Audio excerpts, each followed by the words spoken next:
Call our work session to order. We have a couple of items of business. First is commission committee interviews. So first up, where do we go? Okay, well, how about Kevin? Come on up. Where do you want me? Oh, no, that's right, not Marie. Thank you. She's not being interviewed. She hasn't She has to been be nominated. nominated, yeah. Kevin is here applying for one of the positions. There are now two on the Community Center Commission. And so you've seen his application. We nominated him a couple of times ago. And so just tell us a little about who you are and why you'd like to be on this committee. Sure. Kevin Hyder. I've lived in Seaside now for a little over 4 years. I've been looking for various ways to get more involved with the town. It's been very accepting of me, and I'd love to give back. I'm involved in a few little boards and commissions here in town. Union Health, Rotary, Seaside Rotary, the Museum and Historical Society. And I've been looking more towards community involvement. The community center stuck out to me quite a bit because it's an important piece of the town. Besides, I know quite a few people. I've sponsored programs there, the Fall Fest, and we use the pool. So it's important to, I know a lot of my mom and her friends, they could do a lot of activities there, but to me personally, the after-school programs, I sponsored the pickleball, after-school pickleball for the high school kids, and a place they have to go instead of wandering around after school. So there are a lot of possibilities in the community center. I do have Hall Association management experience also, so that fits in quite well. But when I saw the opening, it seemed like a good fit, so here I am. So I just want to make sure that we're really clear, Mm-hmm. because you mentioned pickleball. There isn't pickleball at the community center. Well, yeah, the Sunset Empire overall, but I know we're talking about Chisholm. Yeah. Yes. Mm-hmm. Okay. Because the Chisholm Center is owned by the city, Right. and we lease it to Sunset Empire. Mm-hmm. Yeah. We Okay. Just have them we have them operate manage it and for us. manage it. We have a contract with them. Okay. So instead of one of our staff people being there like most others committees have, we have Sunset Empire being there. Right. Makes sense to me. Does that change your No, not desire at all? No, Yes, not at all. okay. No, I'm just, like I said, just the entire community center, Sunset Parks and Recreation, that's all been things I've been involved in and just enjoyed. And again, I feel it's important for the community, so. And you say you've been here 4 years? Yep. Where a did little you come over 4 from? years. I came from Southern California, Oh. Orange County. Bit of a change. Bit of a change, yeah. I had quite a few friends that had moved up here, and when it was finally time for me to go somewhere else, I came straight up here. I understand. I had planned on going up to Astoria, but Seaside grabbed me. I believe the community center meets once a month, am I correct on It that? does. Is that time commitment, is that gonna be all right with your schedule, or how does that look? Oh, yeah, absolutely. I've got, I can make the time, but being once a month, yeah, absolutely, I can make that commitment. I see that your application is a little different than most people's that come before us.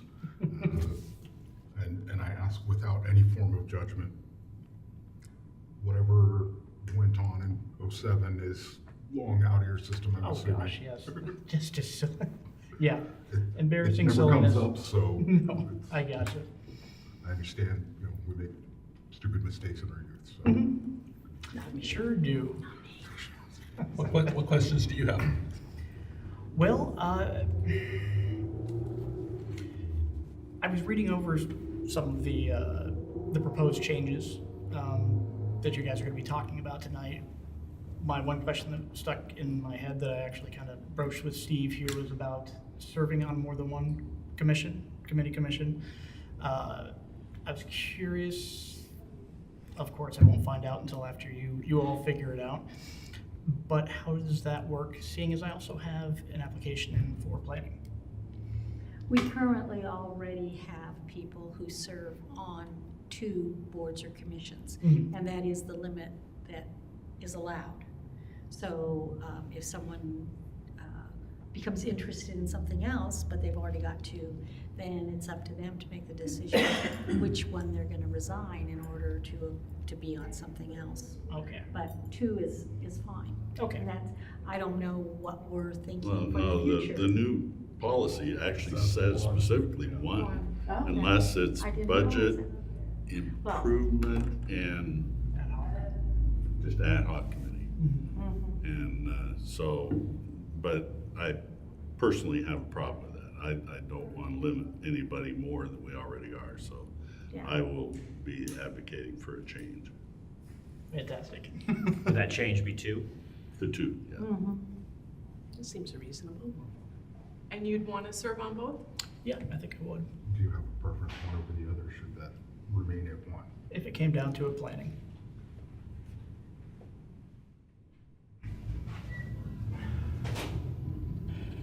Okay? Okay. Good. Okay. That Thank was you for pretty your simple, time. right? Yeah.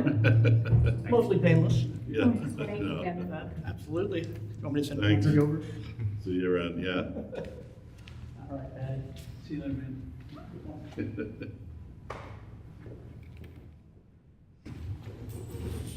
Next one up is Patty. Hey, how's Hey. everybody doing? Good, good. Just noticed you've been in Seaside for 4 years as well. Yeah, I have. Where'd Yep. you come from? A short way was Portland. Came from Portland and lived in Portland about 30 years. And before then, I was from Florida, and then before then, Virginia.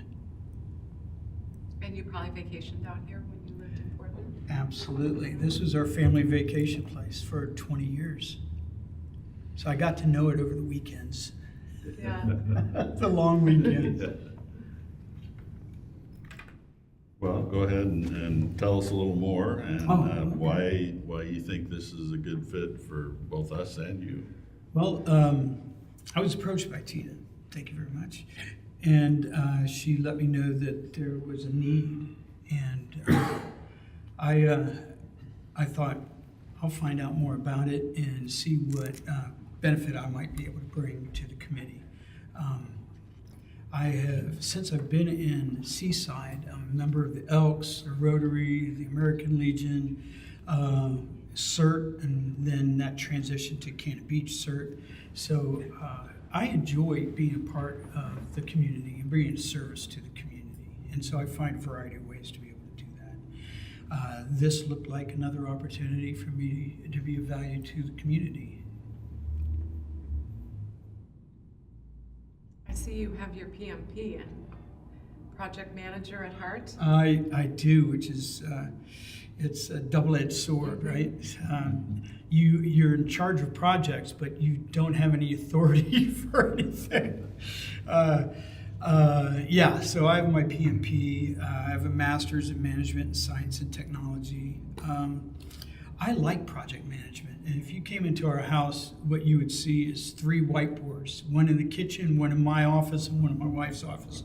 And Four-way. yeah, oh God, I live and die by the whiteboard. That part of our project management between my wife, who's a project manager, as well, and she's works as a healthcare consultant for NTT Data Services. So between the two of us, we talk project management pretty much all day, which is kind of cool. It's like, you know, if your dad took you to baseball games, then you talk about baseball, right? Well, my dad wasn't a baseball guy, but my wife and I talk about project management and ways to make things more efficient, that kind of thing, even in our own house, right?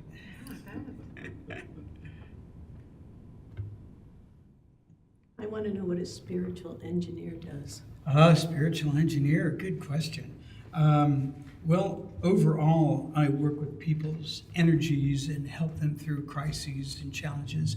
I'm a volunteer for the Returning Veterans Program, a hypnotherapist, Reiki master, shamanic practitioner. So there's a lot of subtle energies that affect us on a daily basis. And, we go through our lives. We don't necessarily pay attention to those because we're aware of certain other things. And as my card states, my goal is to be aware of a lot of things that other people aren't aware of. And that's where I work with my clientele through hypnotherapy and as a consultant. How long have you been doing that? 20 years, yeah. And I had an office in Portland, which was great until COVID, and then I lost the office because nobody could come in. However, with the way I look at things is that it's just an opportunity for a paradigm shift. And that's what happened with me is I found out that I could do this because energy doesn't have any boundaries. So I could do this online. And now I have a client base across the United States and parts of the world because I can do it over Zoom. Thanks. Mm-hmm. It's interesting to see the two, people wouldn't put the two halves together, the project management but Exactly. you also have a third. You have a third aspect too. My band? Yeah. Yeah. I'm a frontman for, now it's called Classic Rock and Blues, and I've been doing that for 20 years. So, as a matter of fact, we have a gig next week in Portland. Wow. Yeah, we played out here a couple of times at the Elks, and it was really fun. I enjoy playing out here. I'd love to get the guys to play out here more often. But I live out here, so it's an easy commute for me. So as far as the time commitment, is your schedule flexible enough to make the meetings? Yes, I believe it is. That's one of the questions I was gonna ask. First question I was gonna ask was, what are the needs of the committee? So I understand where I might be able to add value. But the other thing was, when does the committee meet and what is the expected time commitment? I'm gonna turn that over to Tita. Okay. The committee currently meets, and we discussed this a little bit at the last meeting, that meeting times can change depending on the needs of the people on the committee. But currently, come on, it's the second Tuesday, I believe, 10 o'clock. It's not the second Tuesday. That was the first. First Tuesday, that's right. Oh, well, that makes all the difference, man. I don't know. I'm just kidding. Just kidding. First Wednesday. First Wednesday. First Wednesday. Wednesday at 10 o'clock. Okay, now, first Wednesday, 10 At 10 a.m.? o'clock, Okay. right. And how long does that meeting last? It's an hour long. Okay. Our last meeting was actually, we added an hour to it so that we could work on the work that the council has put out for kind of re-energizing our boards and commissions. Okay. And that work will continue for probably a couple more meetings. Okay. Yeah, so first Wednesdays at 10 a.m., that's not a problem. The reason I asked is because on Wednesdays, every other Wednesday, I drive into Portland for band practice. But that's in the afternoon, practices at 3:30. So No. that's going to not be a conflict at all. Grab a burger and hit the road. Absolutely. Yeah, we wouldn't have any problem with that. Anything else? Are you asking me or anybody else? Anybody? I did, and thank you for that. And then what are the needs of the committee? I mean, broad brush, is there anything that you might be able to tell me what the needs of the committee might be so I could see where I could plug myself in? The committee, and we're kind of still in the process of redefining some of these, but basically it's the committee that oversees the operation of the Chisholm Center. Okay. And in conjunction with our agreement with Sunset Empire to effectively run the operation. They provide the personnel, we pay them a certain amount of money every year. Mm. So it's like basically everybody else, they're in charge of one particular area, and hopefully we have a big enough spread of talents and things that people know how to do, their expertise, that we can kind of fit all of those into that. Also coming up with new ideas, and how do you get this the most active and meet the needs of the most people. Seniors are a big deal because there are a lot of us in this town, and that's perhaps one of the most active places seniors get together. So anything along those lines. Part of what all the committees are doing right now, and actually we'll talk about next, is what do you think this committee should be doing? What's it for? What's its purpose? What's its vision? And we are bringing those to the council so we can say, yes, we agree with that, or no, maybe we tweak it a little bit. So once you get in there, and they'll find a place, whatever your expertise is, it'll get used. Okay, well, that's great. One of the things that I should probably mention is that for 30 years, my wife and I have had a nonprofit. It's called Madeline's Party, and you can check it online, madelinesparty.com. But we've been providing for families in need in the Portland metro area and beyond. And like I said, this is our 30th anniversary. So with regards to the community center, some things that might be helpful is I'm skilled with event management and Sure. wrangling volunteers. So, and I also am not afraid to make an ask if we need donations. Better. Great. Okay, we have this on the agenda tonight, and there's 2 openings, and we have 2 applications of what appear to me to be really good people. So we'll see. All right, well, thank you all for your time. I appreciate it. Are there any other questions for me? No? We'll do it. Well, Thank you. I appreciate it. Have a good meeting. Thanks. Probably gonna need this. Yeah. Yeah, maybe. Okay, that was all of our interviews, right? Still got Sandy? Right now. We haven't nominated her yet. We have to nominate before we interview. Okay, Spencer?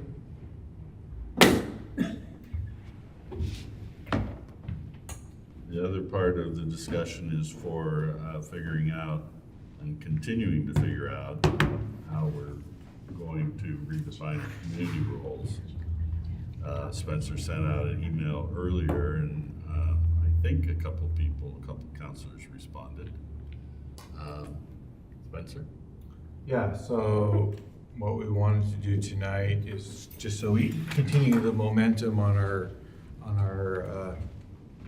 updates to our committees, is to have a discussion with those of you who have already started the discussions with your committees, to kind of get an update from you, and then also see if there are any things that those particular committees are considering that it would be beneficial to have some initial feedback from the council. If there's something that's a non-starter, it'd probably be good for those committees to know. If there are things that the council can be considering and thinking about, that would be appropriate too. And basically to get that update, then hopefully the other councilors can kind of, that discussion is beneficial as you go to your individual committees. So I heard from Chris, both of your committees have started discussions, and then David, you said yours were starting last week? Yeah, they had a work session, and then we had a second work session where we discussed some edits to things that they had come up with. And either you wanna start? And Go ahead. Oh, You have two. You have two. Oh, geez. You do one, and then I'll do one, and then you can do one again. Okay, all right, that's. Okay, I'll start with the airport, because maybe one of the things that is for everybody's discussion is they asked about the definition of the committee, commission, and board. And in particular, the committee now feels like they belong in a different category of that, let's say board, for use of an example, in wondering how those kinds of decisions are gonna get made. Should their feedback be, we think we're a board and this is why, or should it be, you know, that's a city council discussion that we will have after, you know, we finalize the definitions a little more. That's one thing. Should we talk about that? And It's up to you guys. I don't go through the whole thing. Which one? Airport. And the reason why is because they feel that they function in a more of a decision-making role than an advisory role, and especially when it comes to interactions with the FAA and the regulatory agencies for the airport, and that they are, they have a large responsibility around the safety of the airport that they feel they take on versus the city. So if something safety related happens out at the airport, they're responsible for it? Or the city's responsible for it? I mean, the city is responsible, but they have been doing the work. So let's say, I'll pick an example. There's debris on the runway and nobody in the city notices it because they haven't been out there, but one of the guys that's on the committee who has an airplane notices it. We are required to put out NOTAM notices to say, don't land here, there's debris on the field, blah, blah, blah. And they have been putting out notices like that. So there is some things like that they get involved in. And so I think that brings up the confusion about the level of authority. That's the right word, yes. That our committees, commissions, and boards have.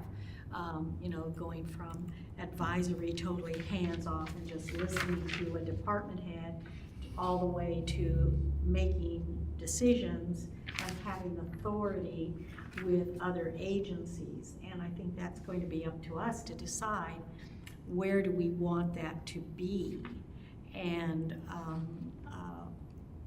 I personally think we have to be very, very careful about shifting authority from our paid staff and our elected officials to people who are appointed. And so I think that it does bear a lot of discussion.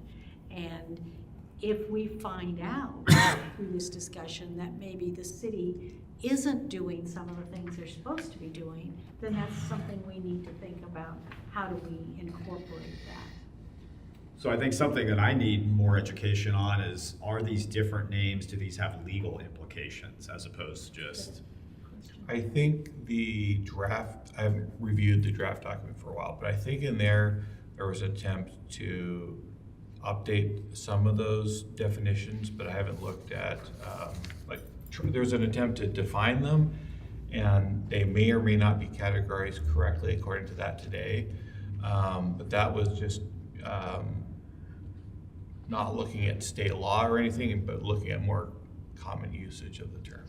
So something like the library board, does it have more authority because it's state regulated, called a board? So that's interesting, because I think generally speaking, a board would have less ability. I think it's called the library board because the state says it's a library board. That's absolutely correct. And not that we're required. It's if we want to be an accredited library, there's certain things we need to do. So that may be one of those things where we come up with definitions, and it may or may not apply correctly to the library board, and we just call it a board as an exception to anything.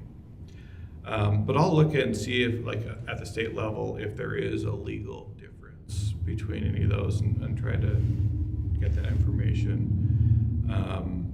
Yeah, I think that authority piece is really kind of. So it's where really they less rank it. about the naming, and this really goes back to what their powers and duties should be, and that's where I think it makes the most sense to focus on that, and then we can figure out the semantics after. Yeah.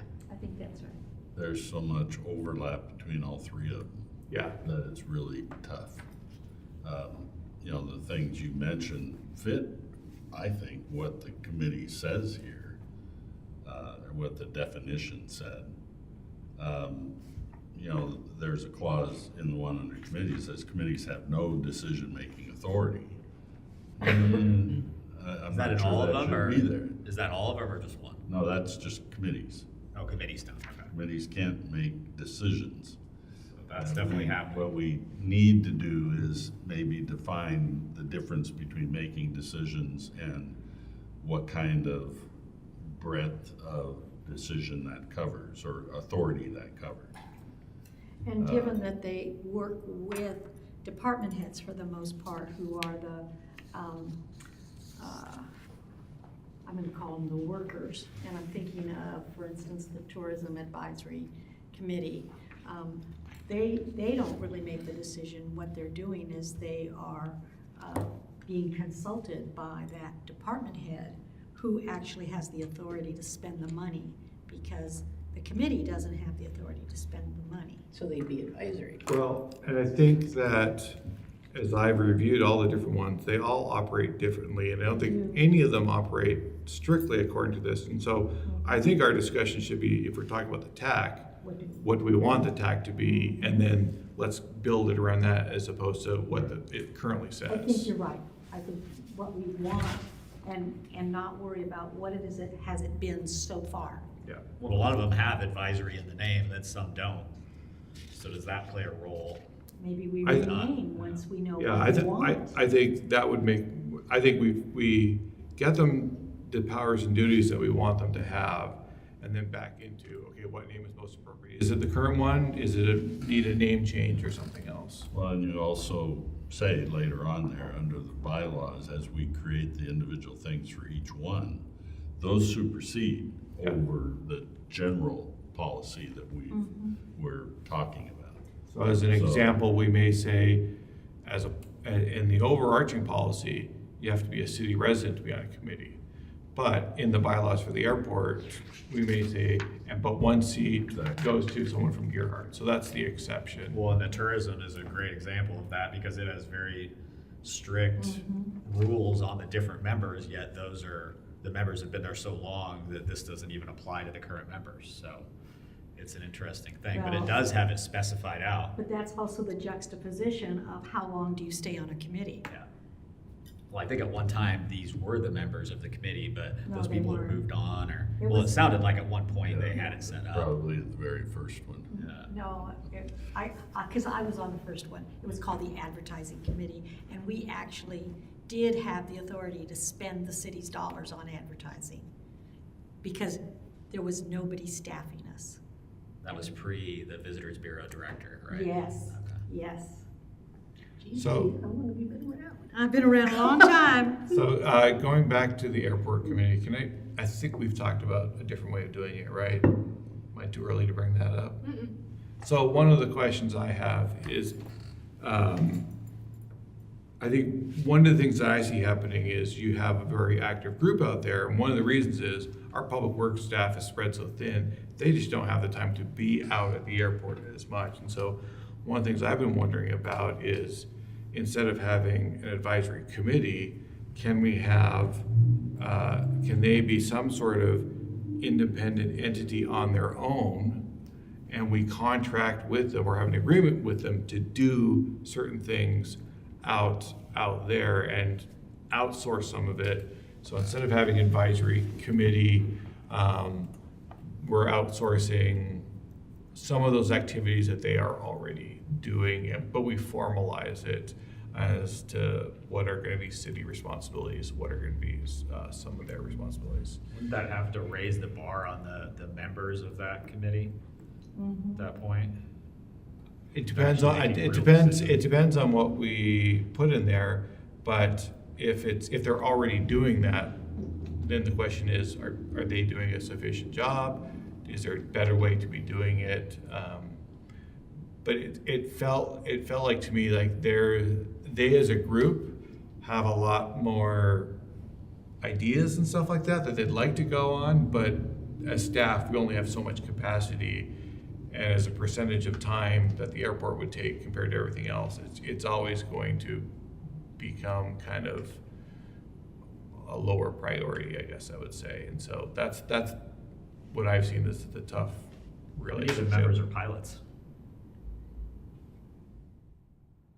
All of them have been a pilot or are a pilot Oh, wow. currently. They have a lot of expertise. Yes, they do. You know, one of the things we talked about is it more like an owners association of the people that lease the hangars out there or something like that? Anyways, I don't know the answer to all that, but it's more like, are there other options? And, you know, I think our discussion was like, what would they be interested in something like that? And bounce the idea around and see if something comes back that's, you know, better than what we have today. I'd want to see what the requirements are from the FAA too, for who has the authority for what, and what are the requirements for actually what level of airport. You know, obviously I There must don't be know all the rules. right words, but there's going to be rules.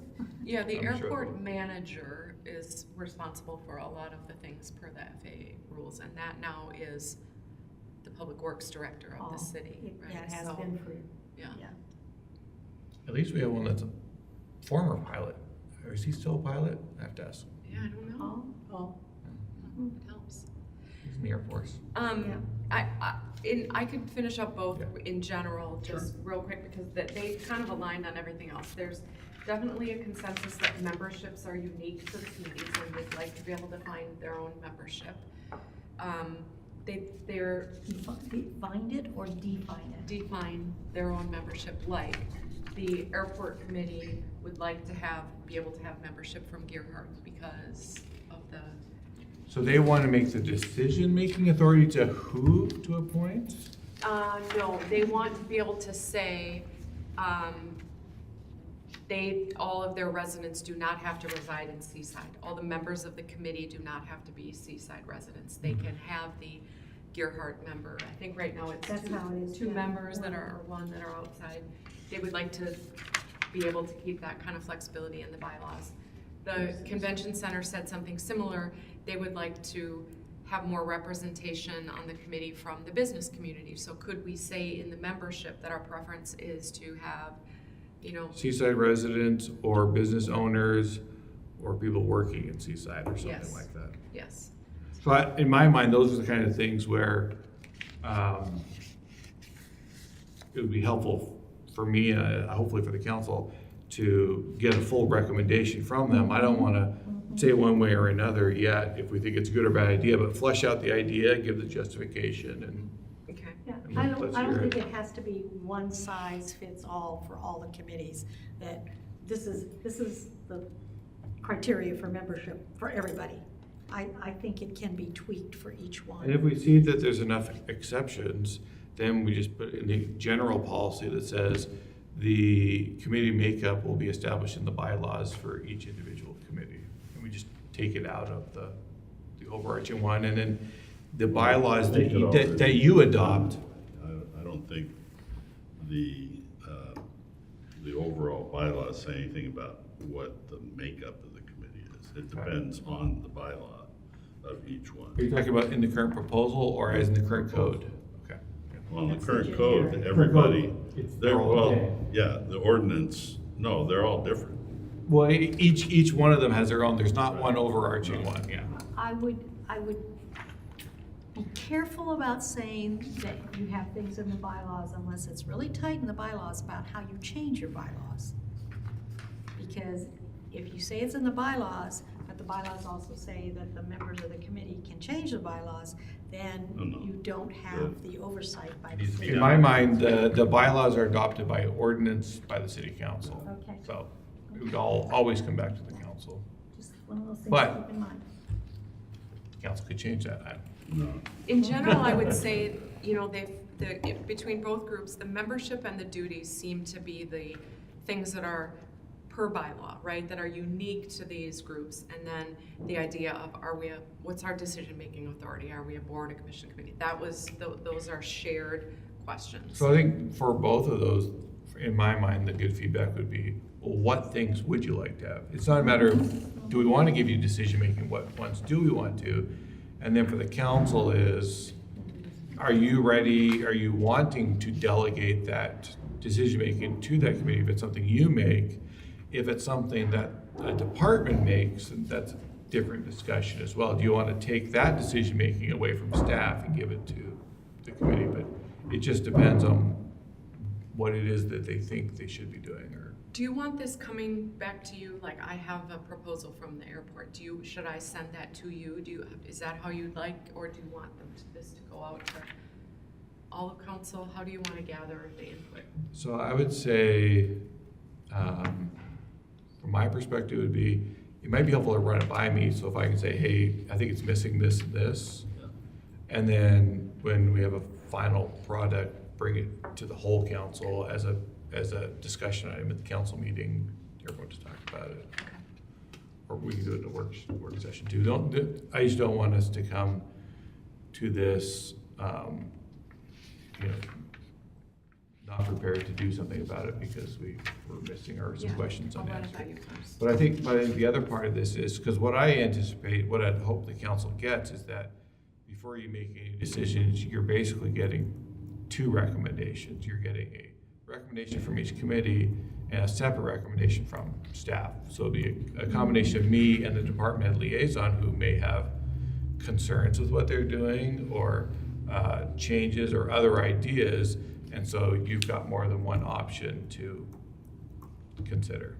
But what I don't want to do is stifle anything that they come up with by inserting ourselves too early in the process. Let's let the creative juices flow and see what they come up with, and then we can have some difference of opinions. If there are, maybe we're all on the same page. There was general consensus. I'll tell you two maybe broad things that came up in both. One is there was discussion about if the chairs, we had something in the general rules about the chairs can only serve 2 consecutive terms. They asked for us to put something in there that said, unless the person wants to serve again and the committee approves it, allow somebody to serve more than 2 terms. And the other one was, sometimes video is unavailable for the meeting, so could we have a clause that said if video is unavailable, audio is acceptable?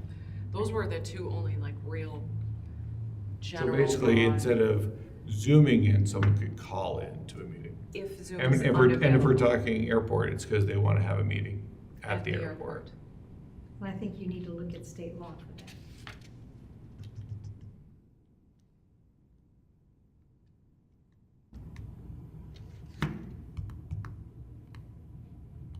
But now that you say that, we don't have Zoom for the convention center committee meetings. Part of this is we're going to streamline the processes and the policies once So we get all this will. together. Okay, I'm Yeah.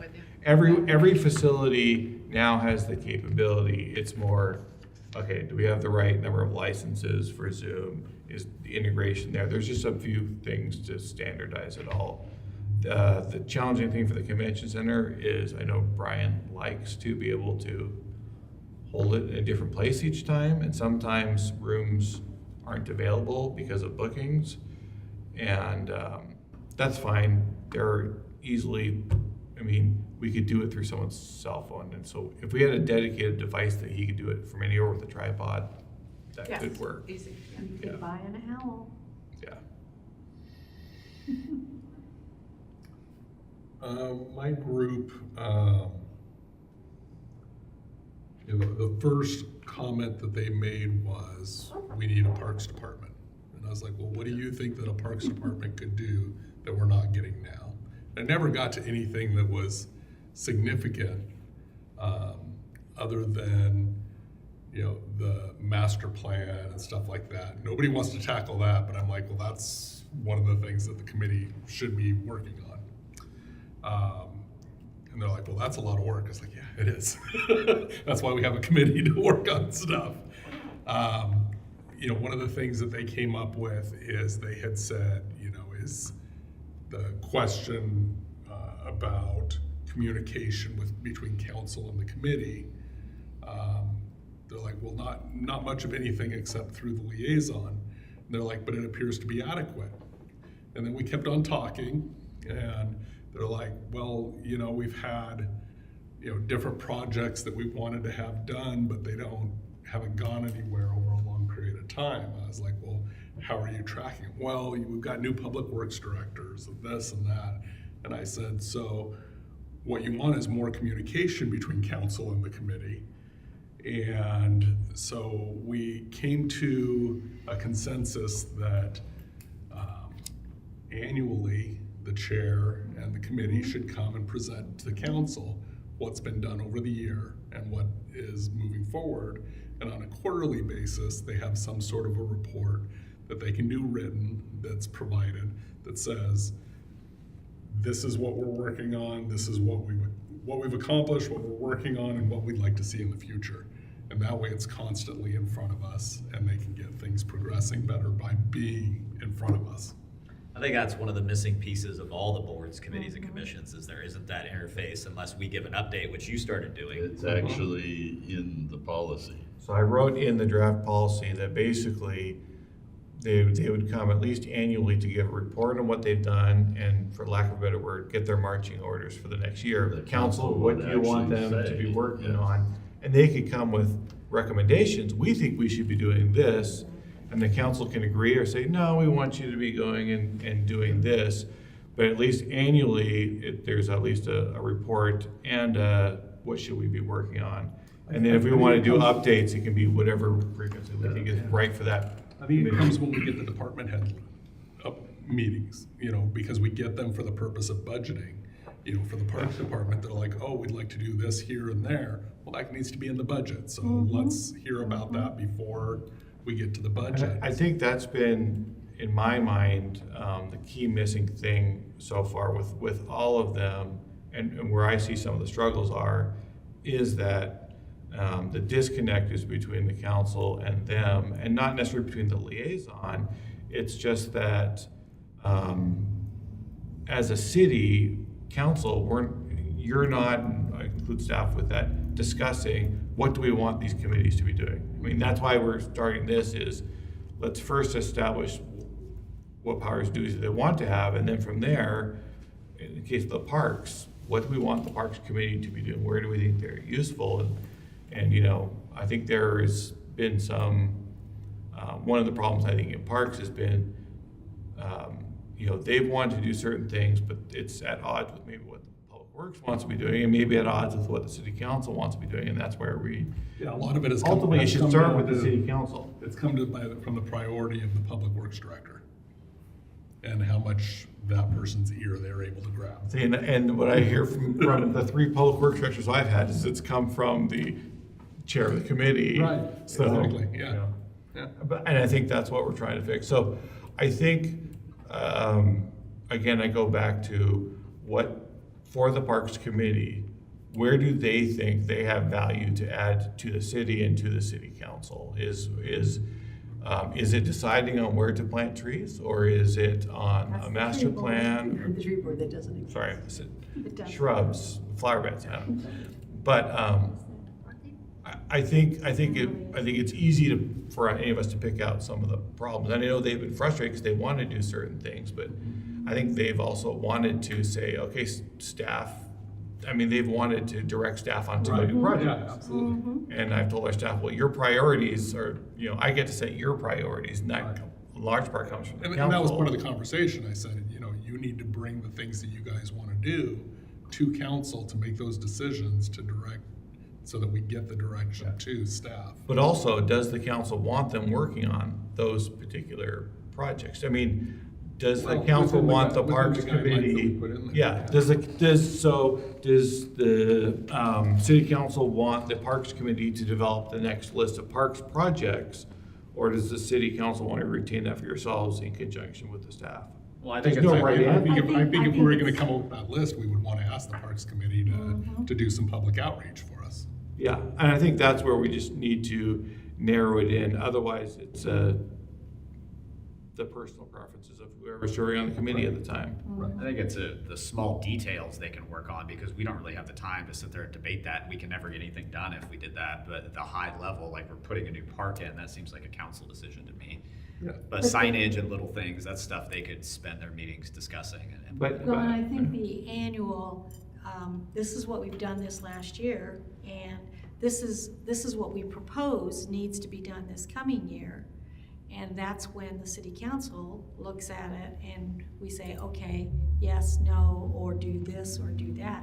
So the committee knows every year, this is what they're, this is what they're supposed to be doing during the coming year. And they don't have to flail around thinking, do we get to do this? Are we gonna do this? Are we gonna do this? But we're all in concert. And their Yeah. method of driving what that agenda is by communicating back to the council what they're working on, what they want to see happen, and then us making that decision that that's. But I think the key thing you said, I think if they came up with their work plan for the year and the council approves it as is or modified, that makes sure that we're all on the same page and no one's outside their Yeah. their Exactly right. lanes and stuff like And we that. tie this into our own strategic plan for Yeah. our, however many there are. Absolutely. So, somehow it's gotta work together where we can kinda get the ideas of where all the committees are coming from before we set them. And at this point now, they're set, so we put them to work on whichever of those we can put them to work on. If there's not, then we need to start the process. Well, we're starting the process. But one of the things is get the committees to come in and sit here with us and have a discussion. It's gonna take longer in the beginning because we've never done it before, It's but worth I the think time. it'll work out. in This the would long probably be a better format than even just presenting in a council meeting, double Oh, the yeah. table size and just I- get everyone Mhm. around. I I agree. look at it Like here. our budget committees, Right. meetings and stuff like that. More than likely, the best way to do it is to hold it during one of their meetings at their place, quote unquote. So it may mean some more meetings for us, except one of you that would already be going to it. We'll see. You guys decide. Depending on if we lose too many counselors doing it that way, or if we do it in council meeting, we lose too many committee members, so. I think you can find a happy medium. So with my two committees, or I have the tree board. The tree board only meets every other month. And right now they've got some heavy work on their hands trying to put together this arboretum at the museum. And there's some deadlines. And they really have not gone anywhere with this except to maybe some of them have read it. I'm gonna suggest to them that maybe they have an extra meeting to devote to talking this through. And when you say this, do you mean the draft policy or their powers and duties No, side?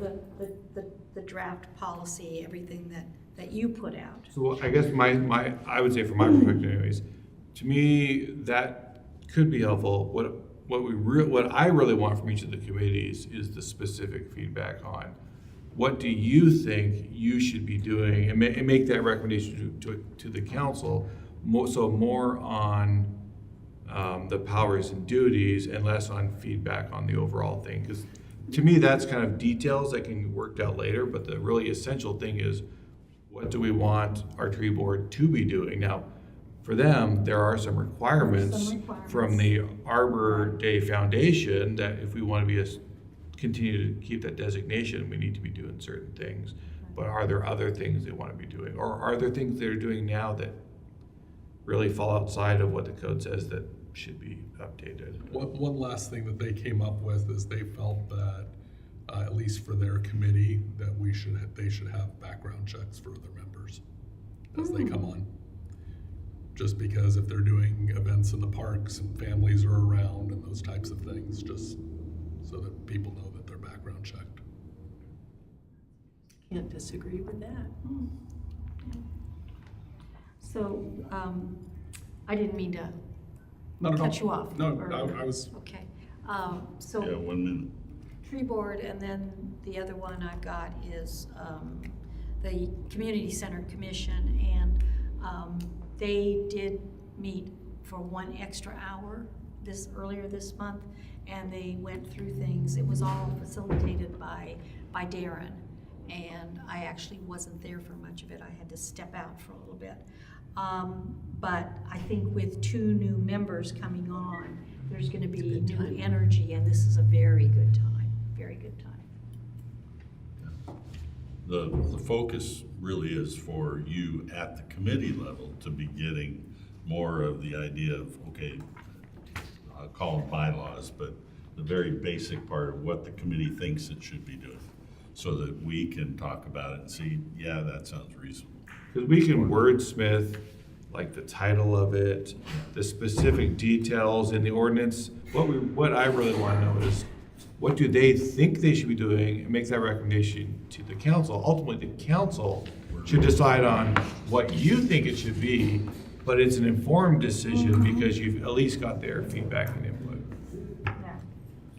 And all our meetings have been off the regular meeting cadence, so big thank you to the committees. They're willing to meet, they're interested in this, at least for these, and willing to meet extra time, so. And by the way, the Community Center Commission, as of the next meeting, will be an online Zoom meeting. That's being adopted. So I'm very glad with that.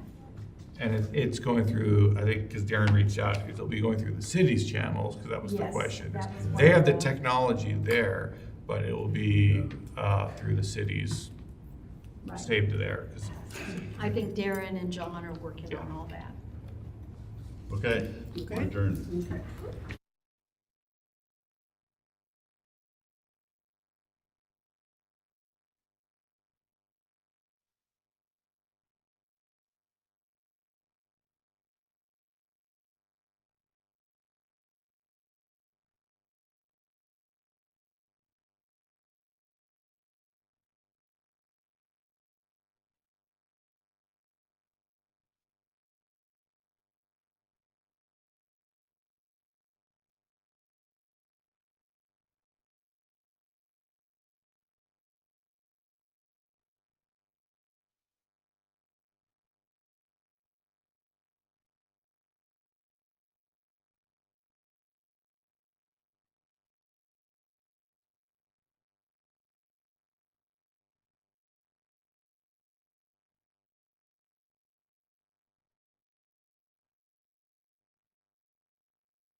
We call the city council meeting to order. Please rise for the Pledge of Allegiance. I pledge allegiance to the flag of the United States of America and to the republic for which it stands, one nation, under God, indivisible, with liberty and justice for all.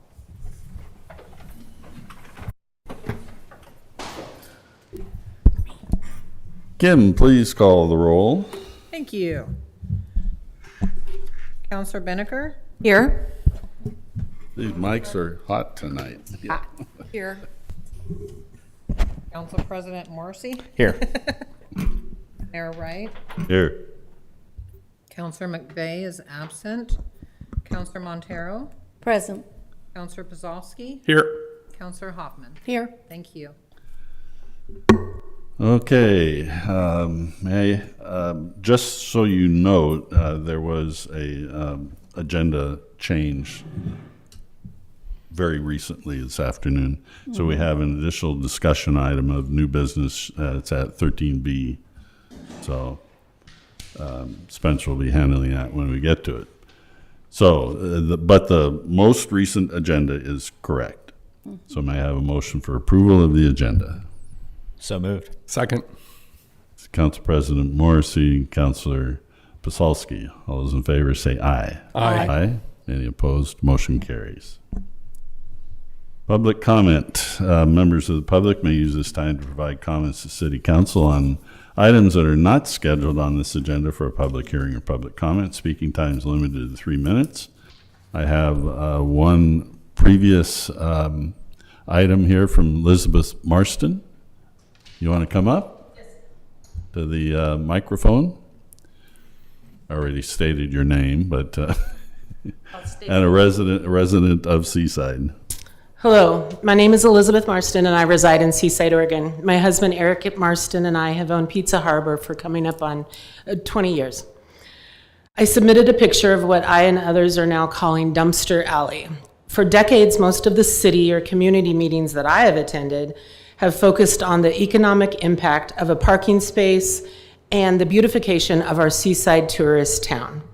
These dumpsters have wiped out parking spaces and decimated the beauty behind our multi-million-dollar convention center, which has spent thousands of dollars on works of art surrounding it to make it a beautiful and upscale environment. The mural that hundreds of visitors take pictures in front of is steps away from the dumpsters. This past weekend, it was actually embarrassing for me, for our visitors to see this as they have started commenting. There is a waterway access steps away from the dumpsters. There is a city park steps away from the dumpsters. This area of Ocean Way is highly utilized with pedestrian traffic, and the drop-off zone is directly in the street, or a lot of the times in my parking lot. I reached out to Recology, and they informed me that the city gave them the location. I inquired as to who was using the cardboard recycling, as Seaside has cardboard recycling for cardboard. We have had one dumpster by my parking lot for decades that is used by the local businesses. They told me it was primarily for Gearhart residents and people who lived out on Highway 26. I have personally spoken with Recology drivers, and to quote one, he said, "This is an asinine place to put these recycling bins." Also hearing that information from Recology, I'm unsure why the City of Seaside is responsible for providing recycling services to rural Clatsop County. I've spoken with numerous recyclers who actually drive in and park in my parking lot. Even they have expressed a lot of displeasure with this location. I have been told that my best bet to see these dumpsters relocated is to provide alternative location ideas. How about in rural Clatsop County? Perhaps the city-owned staging zone by Avenue 12, move the fence back, put it there. Behind the theater where the Goodwill truck used to sit taking donations, I am unsure what area of that is private property or city-owned, as I've been told varying things when I've asked about that. But it could be worth looking into. Put up a video camera to police the old depot? Maybe Gearhart and South Rural Clatsop County needs to provide some cardboard recycling depots for those residents. Another concern is that I am very interested if the cardboard recycling depot, which it's called now by Recology, is actually specifically zoned for this there. Thank you for your time and consideration. Thank you, Elizabeth. All right. Thank you. Yeah. Spencer, would you just address real quickly what we're working on? Yeah, so we needed to close, well, Recology was going to close or needed to close the current or the previous recycling site on Avenue S, and we needed another location. It was difficult finding places. We specifically wanted to locate the cardboard recycling somewhere close to the downtown businesses, as we thought that they would be heavier users than our residents, and there aren't many places, and so this was identified. Since making that decision, we presented and had a discussion about this at the Seaside Downtown Development Association, which she was in attendance, so we were able to speak then. The feedback from the downtown business community, they were more concerned about losing 2 parking spaces than about access to recycling. And so it wasn't the convenience or the possible use didn't seem to be as important. I did ask Carrie if, sometimes at those meetings you have 3 vocal people. So is if it truly isn't a benefit to the downtown businesses, we don't need to keep it there. And so that is, the people that were concerned about losing parking spaces, is that just 2 or 3 people, or is that most of the businesses? But I've also heard from some of our residents who don't typically like going downtown during the high season, which I totally understand this as well. And so I think as staff, we are totally open to finding new locations. And so that's, my suggestion was at the SDDA board meeting was, or not board meeting, the SDDA meeting was, if people have other suggestions, we'll happily look at them. Like many other locating decisions we have to make in this as a city council, they're not easy to make, and so we will continue to look at that, because I don't really like having it in front of the convention center. So if there's another place, I'm happy to move it. Whether that's, I think we have 4 dumpsters there now, whether that's 4 different locations or whether that's 1 spot with 4. I don't know if the council's ever heard the phrase when you buy a new car and all of a sudden you see all the other people driving the same car. Well, since working on that, now I start spotting cardboard recycling dumpsters all over the city. As she mentioned, there's one right in front of her business that's always been there, and now I see them all the time in other businesses and parking lots, so they stick out a little bit more. So one of the questions is, do we spread those out and have 4 in different locations and let the public know? Do we keep them in 1 spot? I haven't yet identified 1 spot that kind of meets all the criteria that for that, but I would love to be able to identify it and get it moved. I think it'd be in everyone's interest. I didn't really want to get into this. Sorry. Too much. I just wanted to, because you all need to know that we are actually working on it. And I kind of stepped over my bounds a little bit by asking you to respond to this. I think it's helpful. But yeah, we are working on it, and it's something we all need to know about. However, there's the concern I have. What she said, yeah, and Is that's what Recology that's said always about been a it. problem, that everybody thinks our recycling center is for anybody that wants to use it. And to clarify, we're not charged for the cardboard recycling, so it's nothing off of us if more people use it, other than the extra congestion around it and things like that. So we're not paying for that. If it were something like the green waste is something that is more important to us to have it be for residents only, since we incur the cost of that. And so now if other cities are choosing not to locate cardboard recycling, that's something that That's maybe I'll another take up problem, with their yeah. managers. That's right. Because I That's don't right. think that should be happening either. but it's not a direct cost to us. One more quick comment is just that when we started this and put it there, my concern was that we were going from 7 or 8 bins down to 4. And they said we can pick up more often. Well, clearly they're not picking up enough if there's cardboard being stacked beside it, based on the pictures we've seen. Okay, I haven't seen those pictures. Well, I do have 150 unread emails from this last week. Maybe it's in there. I know the concern at SDDA was specifically brought up is no one's going to use it, so don't put it there. Definitely. And so I did follow up with Recology, and they said yes, it's full. I think they will do more frequent pickups if that's the case, if it really is Definitely too needed full. And this I time don't know of if that was just a 4th of July thing or something else. And so we can talk frequency in other locations too. Okay. Sorry for the detour. Sue Coddington, resident of Seaside. I wish I was that tall. Basically my question is on the paper. So I live in, my name is Sue Coddington, 2152 Cedar Street, up in Sunset Hills.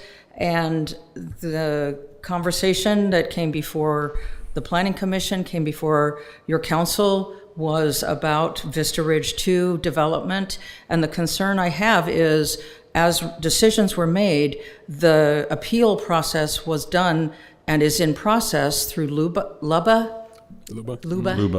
That.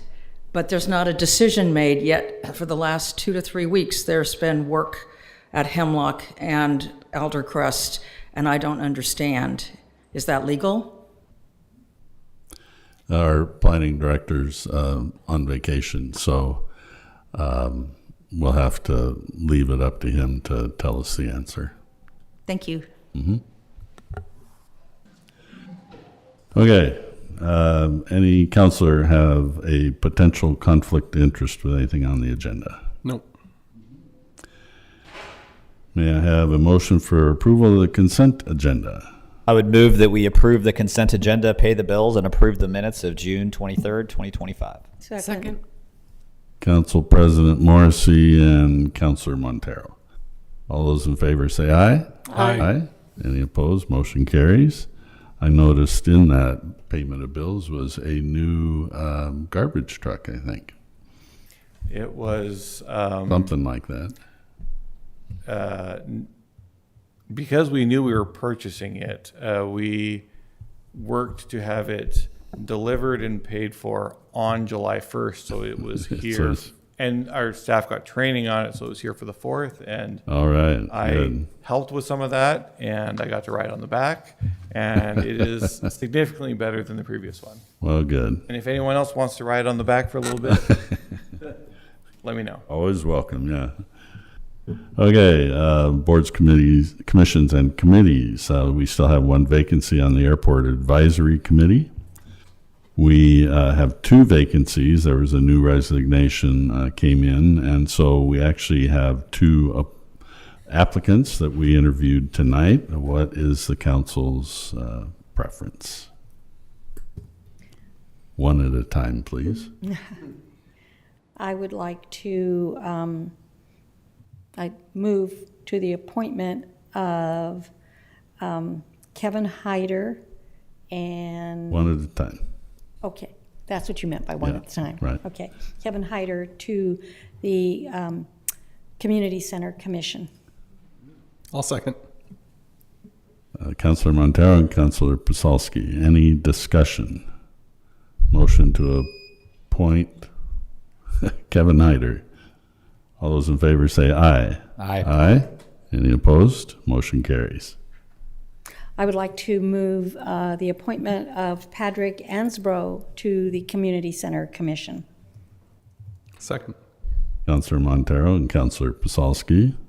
All those in favor say aye. Aye. Any opposed? Motion carries. There's one commission vacancy off our list there. Good. We have a application from Sandy Ward. It's in your packet. She's applying for the Parks Advisory Committee. What is your pleasure? I would like to nominate Sandy Ward to the Parks Advisory Committee. I'll second. Counselor Pasalski, Counselor President Morrissey. Any discussion? All those in favor say aye. Aye. Any opposed? Motion carries. And the Planning Commission, for the one vacancy, we have 2 applications, Marie Nizit and Kevin Hyder. We have an application from Marie Nizich, and I'm a little concerned in that even though she has put on her application that she's lived in Seaside for 13 years, I'm learning that probably isn't accurate. I also took the time to call one of her references, who I also happen to know, who was surprised to be included there as a reference, and said he would not recommend her and he would not stand as her reference. So I'm not sure that she actually qualifies for a position on the Planning Commission. I'd like to nominate Kevin Hyder to the Planning Commission. I'll second. Counselor Pasalski, Counselor Benneker. And this is nomination for an interview at the next meeting. All those in favor say aye. Aye. Any opposed? Motion carries. I also would like to make another comment about this, and that is that I have learned that there's another member of our community who is interested in applying for a seat on the Planning Commission, but is concerned because they are in a wheelchair. And their concern is that they don't see any accessibility for that. So I would like for us to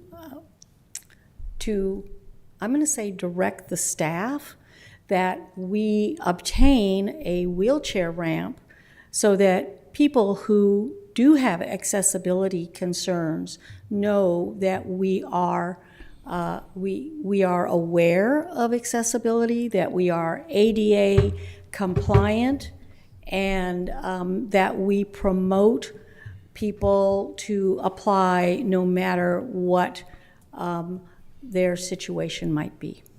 If that's a motion, I'll second it. That was my motion. So the motion is to create ADA accessible ramp here on the dais. The old, Look into it. yeah, the old dais we had probably didn't have the space, but since this one got pulled out, it seems like there is enough space here. I think it would be very easy to have a removable ramp there, and the person could sit at the first seat. Very easy. Any comments from the staff that's going to look into it? No, I at a previous life, I helped design the dais, and we made that was sure. one of the considerations. Okay. Is Great. one side was a step and the other was a ramp. So yeah. That was Councilor Montero, Councilor Pasalski. All those in favor say aye. Aye. Any opposed? Motion carries. Okay, unfinished business. And is that going to be you? Okay, ordinance 2025-04 about repealing, replacing Chapter 152. All right, Mayor and Council, I'm going to put on my Jeff Flory hat for today. He decided to take vacation. So I'm going to run through quite quickly because we did we hold the public hearing last time? I thought we did. It's on schedule for a public hearing today as well. But there weren't any comments 2 weeks ago or 3 weeks ago at our last meeting.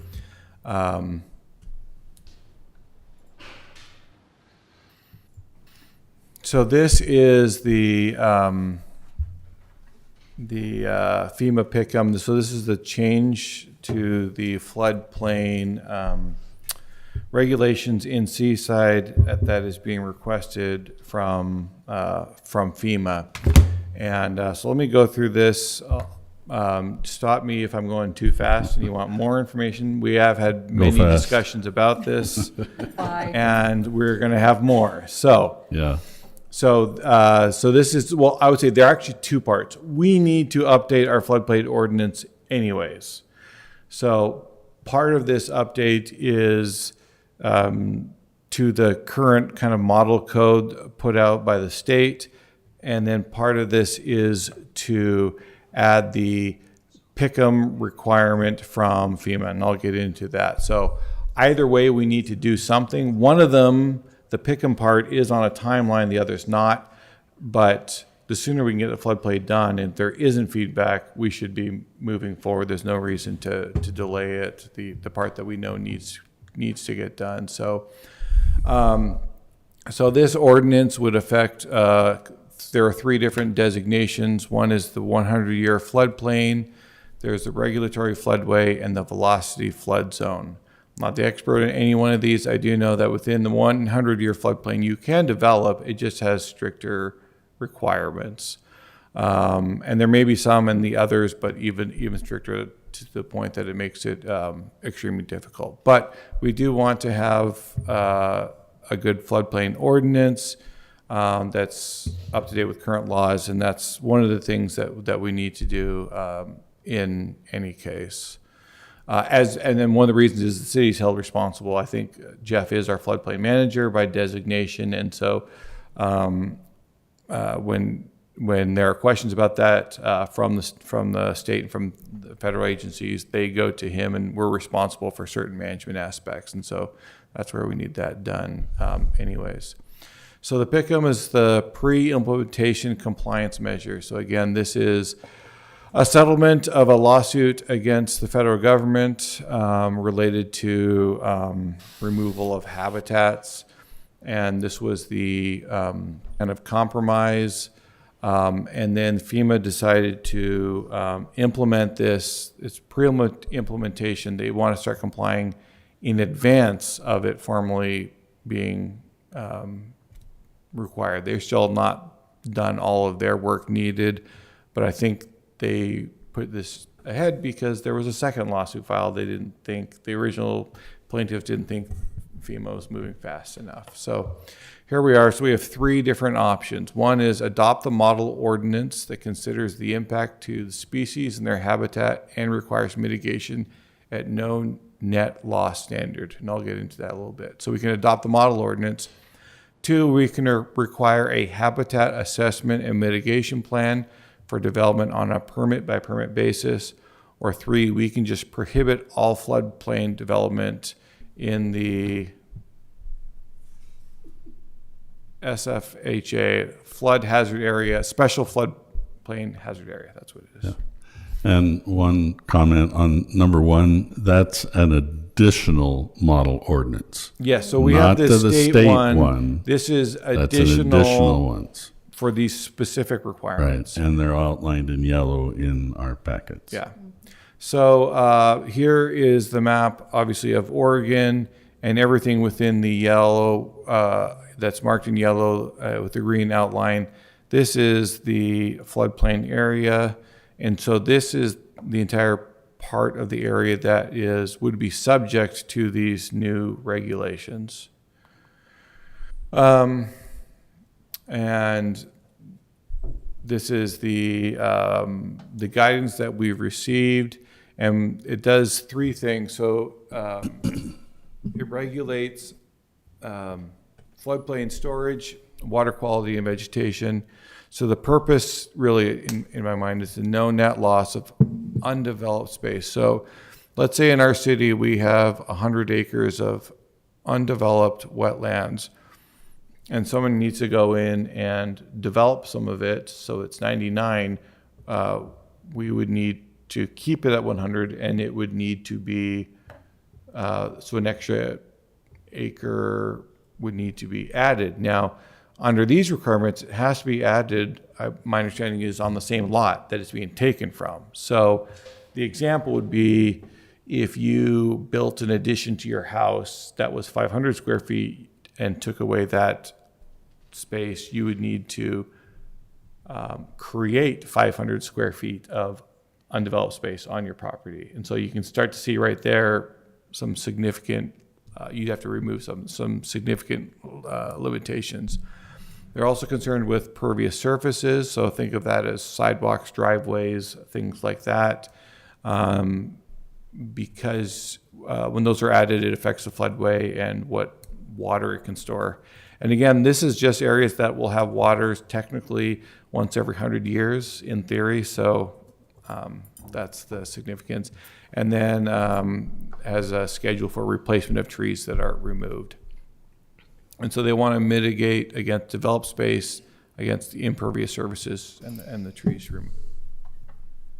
So also that each plan would need to be signed off by a qualified professional. And they've defined that as someone who has a minimum of bachelor's degree in wildlife or fisheries, habitat biology or related degree in a biological field from an accredited college or university with a minimum 4 years experience as a practicing fish or wildlife habitat biologist, or is listed on the Oregon Department of Transportation's official list of consultants qualified to provide Endangered Species Act documentation.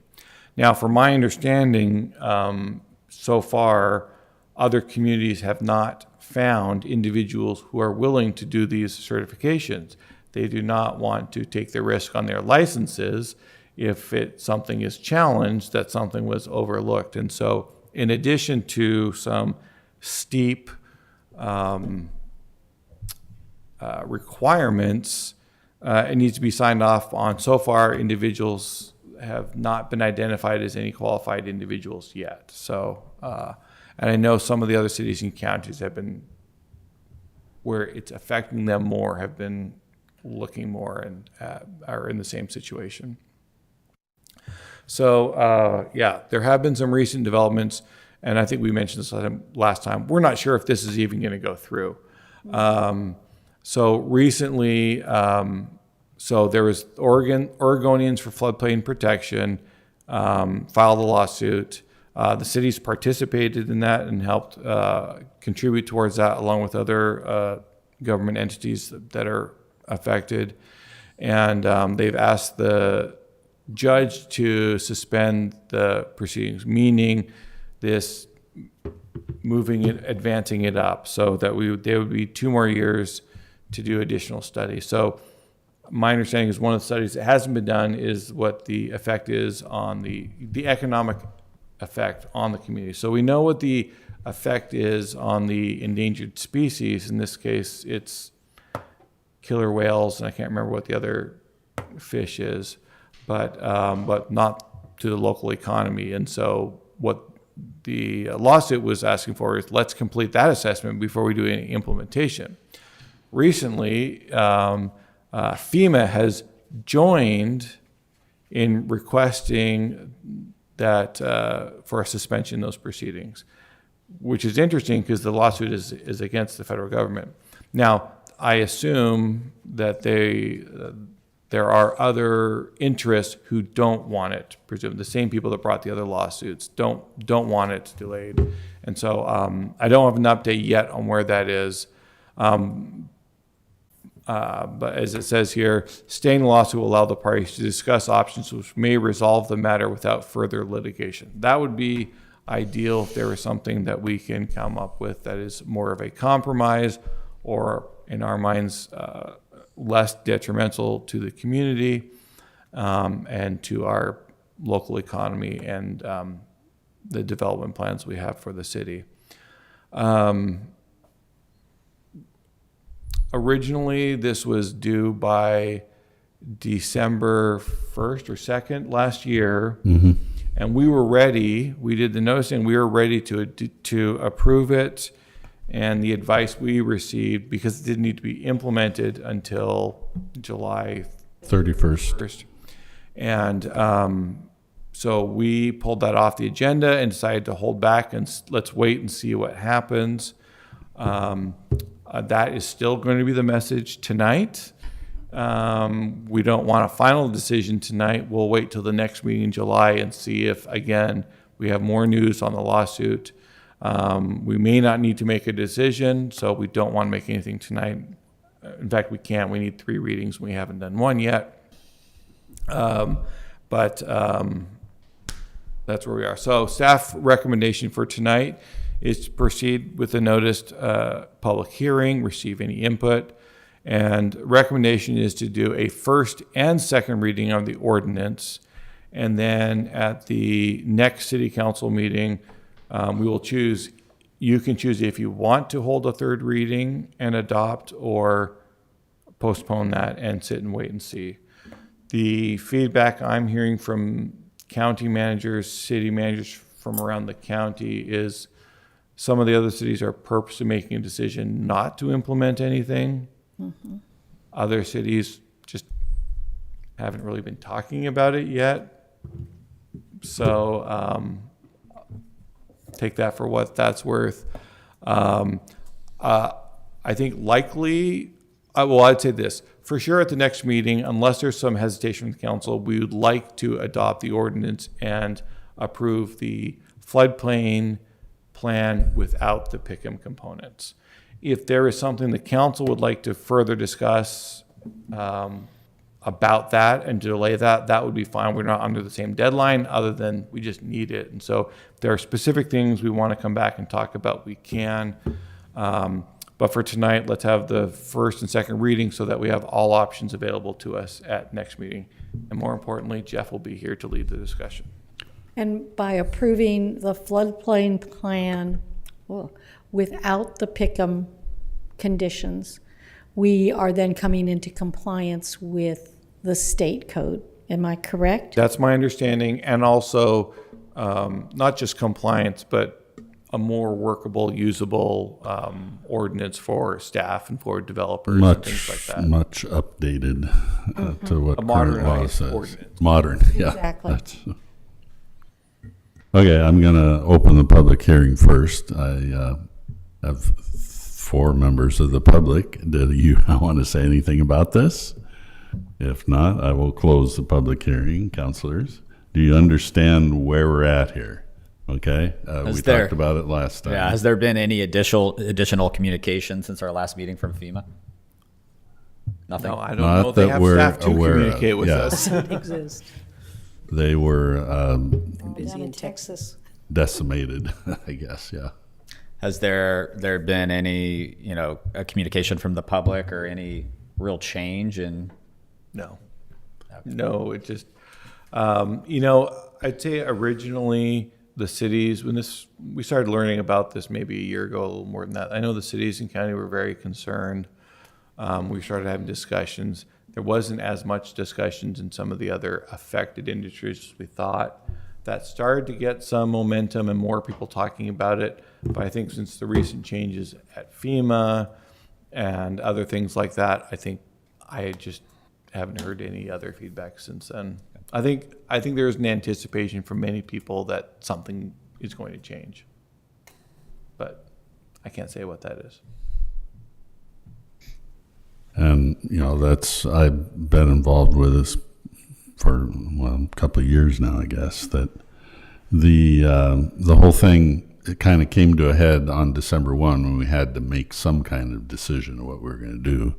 But we also knew by that point there was going to be a new president. We didn't know what was going to happen with, anybody. So we just kind of waited and waited to see what happened, and we've seen that now. And then in the meantime, after the inauguration, FEMA came back and decided that, maybe we need to settle this out of court. So that threw a whole nother wrench in the works. And I will say between December 1st, probably for the next 2 or 3 months, Jeff was getting communications from FEMA several times a week on, are you making your decision? Kind of the, trying to get us to make the decision. And we said, I think our official response that the council decided is our preference is for the case-by-case scenario. But we reserve the right to make that determination until July 31st. Mm-hmm. And they said, okay, so we're going to put you down for the model ordinance. Jeff said, no, that's not what we're choosing.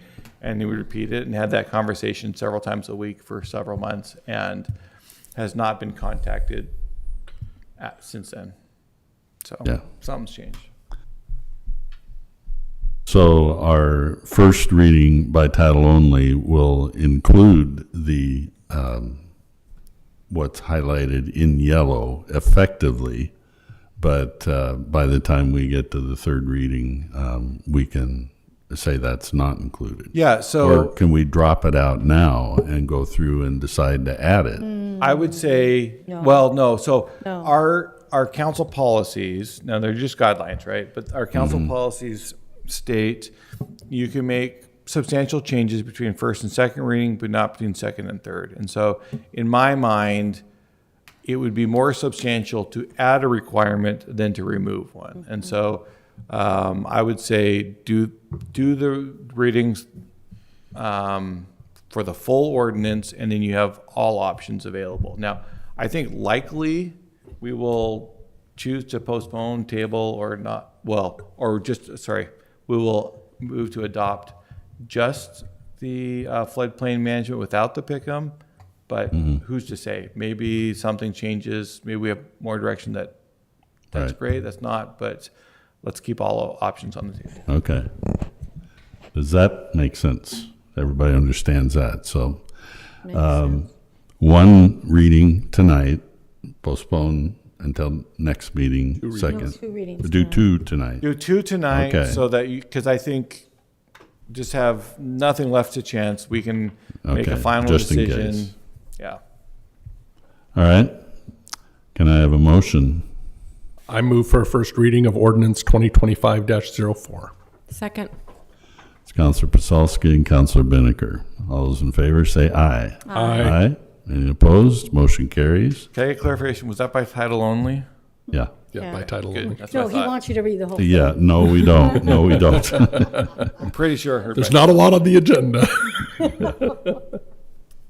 ordinance 2025-04, an ordinance of the City of Seaside, Oregon, repealing and replacing Chapter 152 of the Code of Seaside.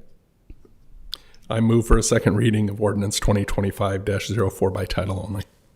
I'll second. Counselor Pasulski and Counselor Binnicker. All those in favor say aye. Aye. Aye. Any opposed? Motion carries. Spencer? Ordinance 2025-04, an ordinance of the City of Seaside, Oregon, repealing and replacing Chapter 152 of the Code of Seaside. Okay, good. Moving on to new business, Resolution 4075, a resolution of the City of Seaside authorizing the demolition of the city-owned building located at 1115 Broadway. So this has been a topic of council discussions for going back some time now, and realizing we have some new counselors. Hopefully, I tried my best in the staff report to put some of the history in there. But so the property we're talking about is the church next to the library, which the city purchased in 2014, so 11 years ago, for $220,000. Since then, it really hasn't been used. It has been leased out to, I think, one of the tribes for a short amount of time. They're no longer using it. Upon purchase, or maybe even prior to purchase, we understood that there was a significant amount of work, but there may have been some goal to be able to preserve it for a future use. More recently, we've had our building official out and project manager. This discussion predates Paul's time, but and I think the damage is more significant. Some of it is we have major water damage coming in from the roof into the kitchen and other areas, and there may be some significant structural issues to the point where it wouldn't make sense to try to preserve. Now, there was a discussion from the council of doing some sort of formal engineering look at the structural integrity. And part of that was we had some residents in the community who thought they could find a use for it as some sort of art center, performing center, and things like that. Part of that discussion was on parking. Our zoning ordinance would require a certain amount of parking. If it were to be some sort of art center, it would require 29 parking spaces. it has sufficient room for 5. And so even if we went to the length to spend significant funds to refurbish, rebuild it, we couldn't approve it for a use and violate our own ordinance for parking. And parking is a concern in this area already with between the pool, the rec center, and the library, not to mention football games and baseball games and things like that. And so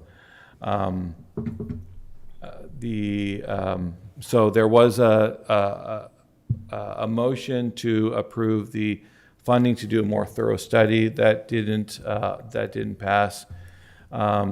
During the council's previous goals was to make a determination to what happens on this building. So we were able to get it as far as a recommendation, but we just weren't ready to pull the trigger. And some of that was from some of the interest in the community. We asked them to kind of put a proposal together so we could review, hey, what do you want to use this for? And we can do some analysis on, okay, what could that be done in the zoning, or for the requested use, let's look at it from a planning point and what would that require in terms of parking and other things. And while there was some momentum for some ideas for that property, the interested parties just never came back with any actual plans. And so I gauge that for what you want. We've budgeted, this came up in our budget discussions, we've budgeted the funds for demolition. And if that's the case, we have a bid now just under $60,000. It will need to be updated. We will need to go through our formal process of, for an amount of this, of getting at least 3 quotes. There is also the possibility of even doing it in-house.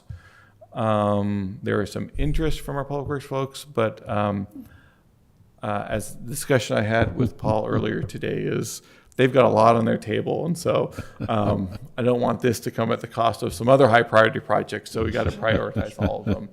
But in any case, what we're looking for in the direction tonight in the resolution is the approval to demolish the church. I shouldn't say the church, the building. It's a building now. Yeah. And that would give the staff the ability to move forward if we find a contractor and it's within budget. As I mentioned in here, if there is a determination made that there is additional work needed for asbestos removal and things like that, some of the things that we would need to verify before we move forward. If it exceeds the budget the council's already authorized, we would come back and have that discussion. If it's within budget, we would plan to proceed. And I'm not talking about in the next week or two, but likely sometime within the fiscal year, we would schedule it out and plan for its removal, like I said, either by contractor or possibly in-house. And so I think with that, we're looking for some final direction or final approval from the city council. Can you remind us how much we approved in the budget? Zach, do you remember what that was? I think it was around, I think we put in 60,000, and because I think the quote came in at 59,000 and something. Because we also have the possibility of the asbestos, which would be another. And so I will say this, I wasn't aware of any issues with that until going through some of the old reports in preparing the staff report. There was some mention of it, and so I just kind of bring it up and just say there may be some additional costs, and if there are, we'd come back to the council. I thought the staff report was very thorough. The only part I'd maybe disagree with is, from my recollection, when we had the original conversation to buy the church, it was the previous city manager who pushed to purchase it, and it really was purchased for the land. It wasn't purchased to be an event center or anything like that. Because it was adjacent to the library. I've always heard, I mean, the number one use I've heard is additional parking for the library. Now, with that being said, when I went through, so the 2 mayors previous, I believe, kind of ran a committee of some kind to look into it. So I was just going off of the written documents I could find, and there was some of that discussion in those documents. But I agree with you, Council Morrissey, that that was not the intent that has been verbalized to me since coming here. Was really about additional parking or some other city use, but not in the building as it currently sits today. Zach? The budget for this that was allocated was $60,000. So more than likely, you'll be coming back anyway. Effectively, what we're doing is authorizing everybody in the staff to proceed with figuring out how to do this. I think it's about making the decision, which Right. we just haven't made yet. We officially have not done that. Let's see if anybody in the public, well, any 4 of you want to say anything. We'll allow you your opportunity here. All right, we'll close public comments. Councilors? Sue wants to say something. When I moved State here. your name, please. Oh, yes, well, I'm Sue Coddington, 2152 Cedar Street, Seaside, 97138. So when I moved here 28 years ago, that was a vibrant church. And there are people in this community that were part of that congregation and taught there and what have you. It would be nice to, I have never been in the facility. I appreciate that land is of value. I hate to say it, but parking is necessary. But I really would I would appreciate knowing a little bit more detail, but more likely letting the people that I know that still live in this community that were part of that congregation to at least have some comment. We've had how long? We've had 4 multiple years. We've discussions. had plenty of opportunity. I think including the original commission Right. chaired by a previous mayor to investigate what could and should be done. Yeah. This isn't new. This is Yeah. old enough that people who are in that congregation have had quite a few opportunities to come and speak, and it was caused by the congregation closing the church themselves. So. Yeah, I mean, I just know that it used to be active, and I'm one of those that, you know, being involved with Sunset Recreation Center, and I want to be careful of my time, we were approached about a performing arts center instead of Sunset Recreation Center. So I know the Cannon Beach School is floundering, as far as I know, as far as a performing arts center. So using the space for something. Well, those are all the value. things we went through a year and 2 years ago, and it's just not going to pencil out. Okay. We've done a lot of Thank you. research. Mayor, can I add one thing? The other thing that Paul and I discussed today when we met is I think there may be some things in there that Thank would you. be beneficial to Oh, the yeah, community yeah. that we say, I was saying, let's put it out for bid. We're talking the pews, the pulpit, any of those things in there. Let's put it out to bid, starting at $1. And we can even say for residents or congregations within the county only. So if there are local churches or other organizations that would want to salvage some of that, we can go through that process and benefit the community rather than just tearing it down. So any of that, I think, would be one of the things we would plan on doing. Sure. I really appreciate you saying that, because that's what I was going to talk about the last time we went through. There is some beautiful woodwork in there. There's some beautiful church pews, etc. And I would hate to see them just tossed aside. There is some value there. If it's not monetary, it might be other kinds of value to some of the churches here. So I don't want us to ignore that. To dovetail off Sue's comment, we've had a lot of discussions about the church, and I think it's a beautiful old building. I would love to see it restored and saved, but over a lot of different discussion for a lot of different reasons, it just doesn't financially work. And parking's a big issue and all the things that have been mentioned. So I don't really see what other choice we have. I don't want to tear it down, but I don't really see another option on this one. So can I have a motion? I move to read Resolution 4075 by title only. Second. Counselor Psalski and Counselor Binnicker. All those in favor say aye. Aye. Aye. Any opposed? Motion carries. Spencer. Resolution 4075, a resolution of the City of Seaside, Oregon, authorizing the demolition of the city-owned building located at 1115 Broadway. I move to adopt Resolution 4075. Second. Counselor Psalski and Counselor Binnicker. Any further discussion? All those in favor say aye. Aye. Any opposed? Motion carries. I think this Okay. was possibly an accomplishment of one of our goals. I was looking, and I'm not sure it's specifically on there. It was last because year's, but it was last year's goal. but still yeah. check it off the list. Yes, we can still check it off the 14 list. days late. Oh, well. And 6 months. Okay, this is the item that was added by Spencer's request. We need some more discussion about the project on that water tank. Yeah, so as you know, I think it was our last council meeting, you authorized the special procurements for the water tank, or was it 2 meetings? I'm in a daze here, so. But we did special procurement to basically rebid and get more quotes. Those came back cheaper than had previously been bid, more expensive than we had hoped.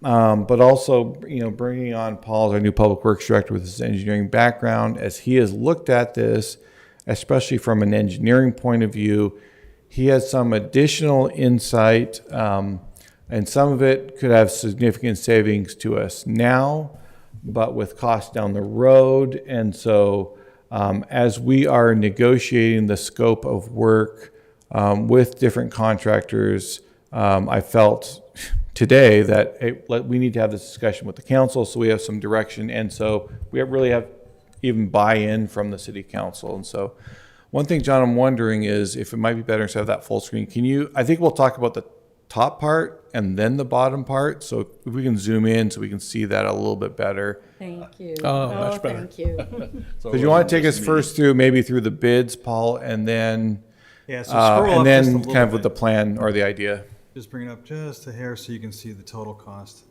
Yeah, just bring it down just Scroll a hair. that down. And there, okay. All right. So we had 3 bidding cycles on this. The first bid cycle, we only had 1 bid, and it was a total of just over 2 million. The second time we bid it, we made some adjustments, and it actually went up. Oh, yeah. Yeah. So, and it came in even more expensive at over 2.2 million. So we made some further changes to the scope in order to try to reduce the costs. And we reached out to the vendor to see if he could encourage other contractors to bid on this. We got 5 bidders on the last one, and the total came down to 1.65, which was still kind of expensive for this project. So in the interim, since the last bid cycle was completed, I have been talking with the vendor and the low bid party to see if we could amend the scope in order to significantly drop the cost down. So if you want to go to the second half of that, the lower half. So just as a reminder, I think our original estimate, maybe about 2 years ago, was it was going to be about 800,000, and so we budgeted $1 million. We also then started applying for assistance through the state. That we got approval for $1 million. 500,000 was for forgivable principal, and 500 would be a 1% interest loan, which was great.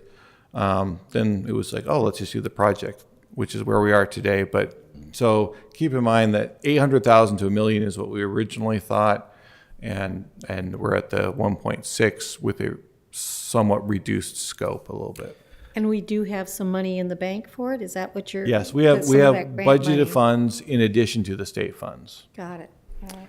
Okay, so the project is split into 8 tasks, but the big one that's about 2/3 of the overall cost is the interior tank painting. And I took some time and I talked with our water lead. They were in there last fall after they drained the tank. The inside of the top is in really bad shape. It needs, they had huge sections of paint coming off of that. The sides and the base are actually in pretty good shape. So the question was, how long are we going to have this tank? The tank is a core 10 steel tank. It's not supposed to be as close to the ocean as it is. The reason it is because they cited it for its elevation and available property and its geotechnical conditions. So there were very limited choices. This tank probably has about 10 years left in it. It'll be about 45 years old. And for a steel tank on the coast, that's pretty old.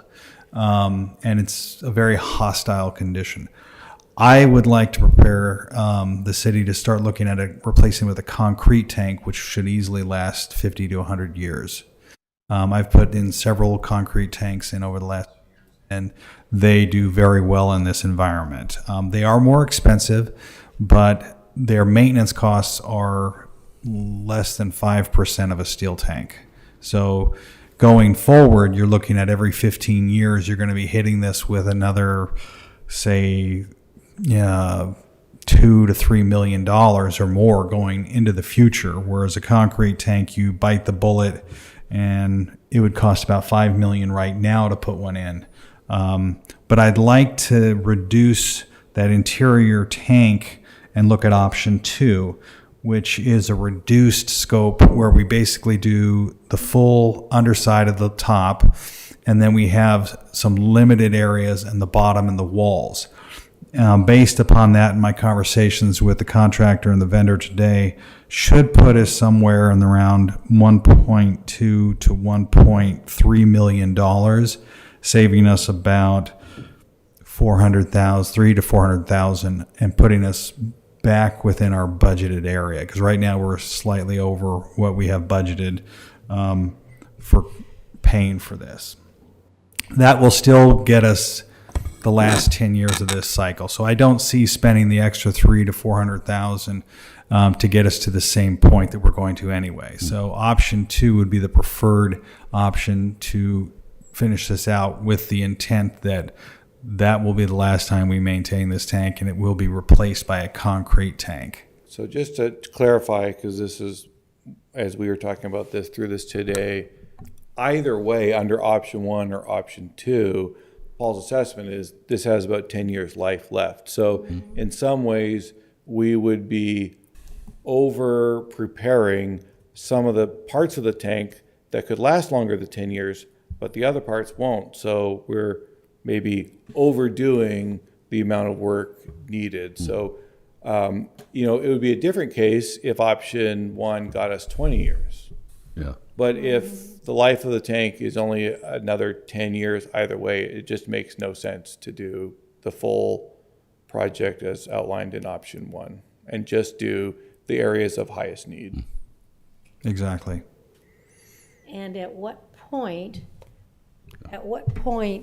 do we need to start looking at bids and costs and saving and grants, et cetera, for that concrete tank? If this tank is going to last us 10 years, we're looking at maybe at the 8-year level? No, we would probably want to start from about 6 years from now. 6 years. Okay. Because that you're going to be getting into design and getting approval from OHA and other things, and then setting it up and getting, between design and that would be at least 1 year to 2 years. So the other thing is, next year we need to be starting on an update to our water master plan. Right. And so that would be the perfect time to incorporate some of the work in terms of what needs to happen, and planning out both the financing, how we're going to pay for it, and when it will be constructed. But that seems to be the best time. The only other option would be, as we talked about today, option 3, which is don't spend that money now and work towards doing the concrete tank sooner. The concern I have with that is it's kind of more of a timing issue. One, we between the forgivable principal from the state as well as the low interest financing, it makes option 2 very cheap to do. My bigger concern is that we know we have significant sewer capital costs coming up, but we don't know what those are, and I don't feel comfortable committing to a $5 million project in water when we don't yet know what those costs on the sewer treatment plant and lift stations is going to be. And while we should be thinking about them as two separate things, one's a water system and one's a sewer, we know that the effect to our residents is The money it's comes- one bill. They get Yeah. one bill. Comes from one place, And yes. so hitting them with significant projects in both when it's not required, that's kind of a tough pill to swallow. And so it may be in the long run, option 3 is a better option now, but that may be a price too painful for our residents living here now over the next 10 years, even if it benefits the people living here for the next 30 years after that. And so that's the tough choice there that I'm concerned, and why I'd probably recommend we continue with option 2. I assume that the grant probably has a time limit on it when we need to actually spend the money. It probably does. They haven't given that to us yet, and part of it is because they knew we were going through the bidding process, Right. and we've been communicating with them on the Okay. bidding problems. But I will say that the current approval is specifically for this project. It wouldn't apply to a new tank, so that would be Right. So I wouldn't do it. starting over again. And plus, it's going to take a couple of years to get, like you said, all the planning to do the concrete tank. I think option 2 sounds great. It cuts down the cost. I didn't know about the fact that part of the tank was okay and part of it's not. I mean, that's something that is really good to know. The underside of the lid is usually not exposed to water, so it goes through a greater heat flux, and it's as a metal tank, it expands. And that's what and does contracts, that. Okay. as opposed to a concrete tank that does almost none of that. And you can imagine that that's not good for paint. No. No. In my past life, that's why you didn't have to paint grain elevators. They were made out of concrete. Exactly. So ideally, the city would have put in a concrete tank originally. That would have been the preferred thing to do if I had to convince multiple clients throughout my consulting career to put in concrete tanks. And in the end, they see over the lifespan that they will have saved considerable amount of money. Yeah. It's hard to bite the bullet once, but you look at 50 to 100 years of almost no maintenance. Buy once, cry once. Exactly. Yeah. And I know my philosophy has been that when we are pricing out whether it's equipment or projects, that we're looking at the lifetime cost, not just the initial cost. Now, oftentimes the We initial should. cost is a significant factor because you can't afford it or you can, but first you start with the lifetime cost. What does it cost to maintain it every year compared to something with lower maintenance? Those are all considerations that should be part of our decision making. How old did you say that the tank is? The tank is about 35 years old right now. The good thing I is... can't say what was being discussed 35 years Yeah. ago. Or, The site has already been geotechnically prepared for a tank, and it's already been preloaded for 35 years. So we're not really starting at ground zero. The infrastructure's there. The site's been prepared. Putting in a concrete tank to replace this would be cheaper than putting in a brand new concrete tank somewhere else. So that's the silver lining here. Part of the thing that, particularly since Spencer's come to work for us, is that we are creating these long-term plans and figuring out where should we put these big expenditures. So I completely understand, really tough to put a big water project on top of a big sewer project. And we don't really know that yet because we don't have those long-term plans. So that's a big goal that we have to get in place. And I think that is on our list, to have long-term plans. Yeah. In fact, I know Paul finalized his draft for the sewer request for qualifications for the sewer master plan.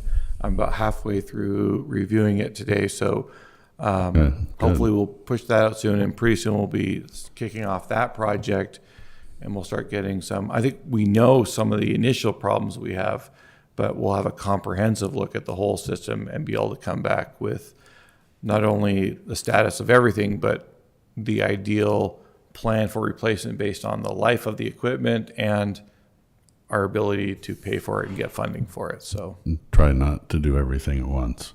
So what you're looking for tonight is just a general consensus. You're going to have to come back with an actual plan. I think, and part of this was an understanding from the council. So in 10 years from now, for those of you who are on the council, say, didn't we just do this project? That this was a conscious choice to, why didn't we paint the bottom part of the tank or something like that?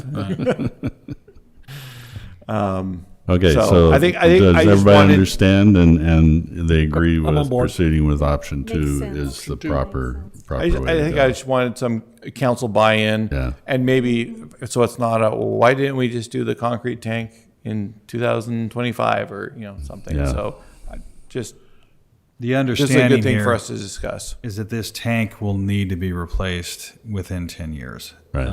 This is the last time we're working on this patient.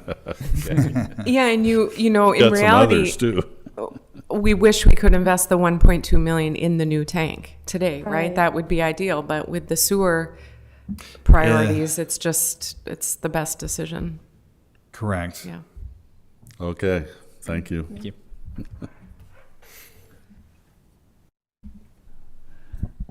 All right, I see the fire chief's back there just waiting his turn to come up here.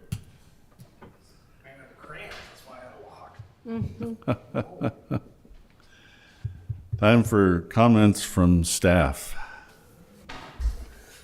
Uh-oh. Well, we were going to give you some 4th of July, Mayor, Council, some 4th of July updates. Sorry. So, on the 4th, knock on wood, it was actually very uneventful for us. We ended up with 20 calls, which is not a lot of call load. Just this last Saturday, I think we hit 20 just a couple days ago because I was working them. So, for us, that's not a busy 4th of July. I do want to thank all of our staff. We had 22 staff working. That's everybody, all of our career staff, and 14 volunteers. We had a retiree, Noble Hutchinson, come cook. So we cook, so you guys know, we feed all of our public safety and our public works staff, anybody working that day, into the evening. And Spencer and his wife came and helped cook for a couple hours. So I want to thank those people before we forget. But we had a couple EMS calls, some fire alarm activations, a couple of fire investigations. That's usually someone's leaving an unattended fire, a couple motor vehicle accidents. I think most of those were fender benders, and 3 public assists, which could range from anything. The thing that allowed us to do is do more education and enforcement. Because we have a wreck, we tie everybody up, or we have a structure fire, which we had 3 years in a row on the 4th. So what we did is, if you guys looked, every year we put them up. We have signs for prevention that talk about not burning near the dunes, which we didn't have any dune fires this year, which is great. We also patrol over by the Mason area, if you guys are familiar with 24th and Mason. It's way on the north end of town in the corner. In our estuary, that's where you can actually take the logs from the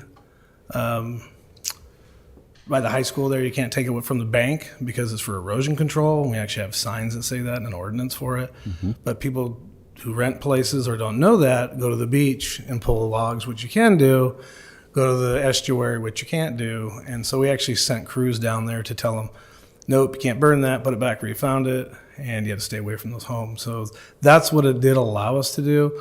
We also assisted our law enforcement with confiscation of quite a few fireworks. I'm sure the police chief will give you updates on how that went. We sent out a task force last Wednesday to the elk fire down in Southern Oregon. They were supposed to come home today, but they got sent over to Lakeview. to help them. And another big fire just popped out near the east of side of Hermiston, which is 10,000 acres right now. So they may go up there and help. But what that meant is Division Chief Rankin is on one of the 3 state teams. And he was supposed to come back from vacation tomorrow. Instead, he went to the Cram Fire to help those guys. And so we're constantly working and rotating and helping each other out. I expect that crew from the Southern Oregon to come back at least in the next 10 days. So they can only be out 14. This is our second deployment or third? Well, I do it by fiscal years. 2 this fiscal, 2 right at the end of the last fiscal, which is in June. So it's been a busy. Beginning of summer wasn't as busy as last summer, but just so everybody knows, we do stay protected. We got an OSFM grant to have seasonals. So on the crew down there, we have 1 seasonal and 2 career staff. So that grant gives us 3 seasonals. So during the day, we stay covered, and our other staff back at home cover shifts as needed. Any questions? 4th. Did you have any serious fireworks injuries? We had no fireworks injuries. It was, like I said, for us, it was really eerie. I usually run command for the city for events, and not to have something serious, and usually, or, there were some big booms we found, but I think luckily that we had, Chief Ham had some state police come in, and sometimes more presence helps. May change something on the reader board because I think we want more and let people know enforcement's there. And I know we like to be nice coming in, welcoming, but sometimes we have to have a strict message that it's not going to be tolerated. And I think the guards did a good job ambassadoring on the beach. They always do, and having a lot of guards this year, they did a great job. I was going to add, I think the fallout area that we prohibit residents from going in was significantly larger than in past years. In my opinion, at least my observation was that it seemed to, if you couldn't be right there, packed in at the turnaround, people just naturally distance themselves more. And so there was pockets of families and friends and groups, but they weren't all converged in with each other. And that may have led to less conflicts and other things out there. I think what helped out also is Public Works really did a lot of game planning on moving toilets. So for all sitting around this turnaround, you have a lot of problems, and they spread them out pretty good. And their plan of cleaning the bathrooms and to turn around and having, like they did a good one this year I've never seen, is they had a couple of female staff on just so they could go in the women's restroom. Otherwise, the males got to clear the bathroom, shut it down completely before they can go service them. So that was a great plan on Public Works and going through there. And I think visibility of both Public Works, police, and fire downtown a lot is always helpful. But and I'm going to name names. I'm going to call out Anna Dennis, who, when Public Works said they were looking for help, volunteered, I will work that day and clean bathrooms, and that helped out a lot. And that is definitely in the other duties as assigned part of the job description. So that's taking some liberty there. So I appreciate her and anyone else that I know helped out. Okay, thank you. You're welcome.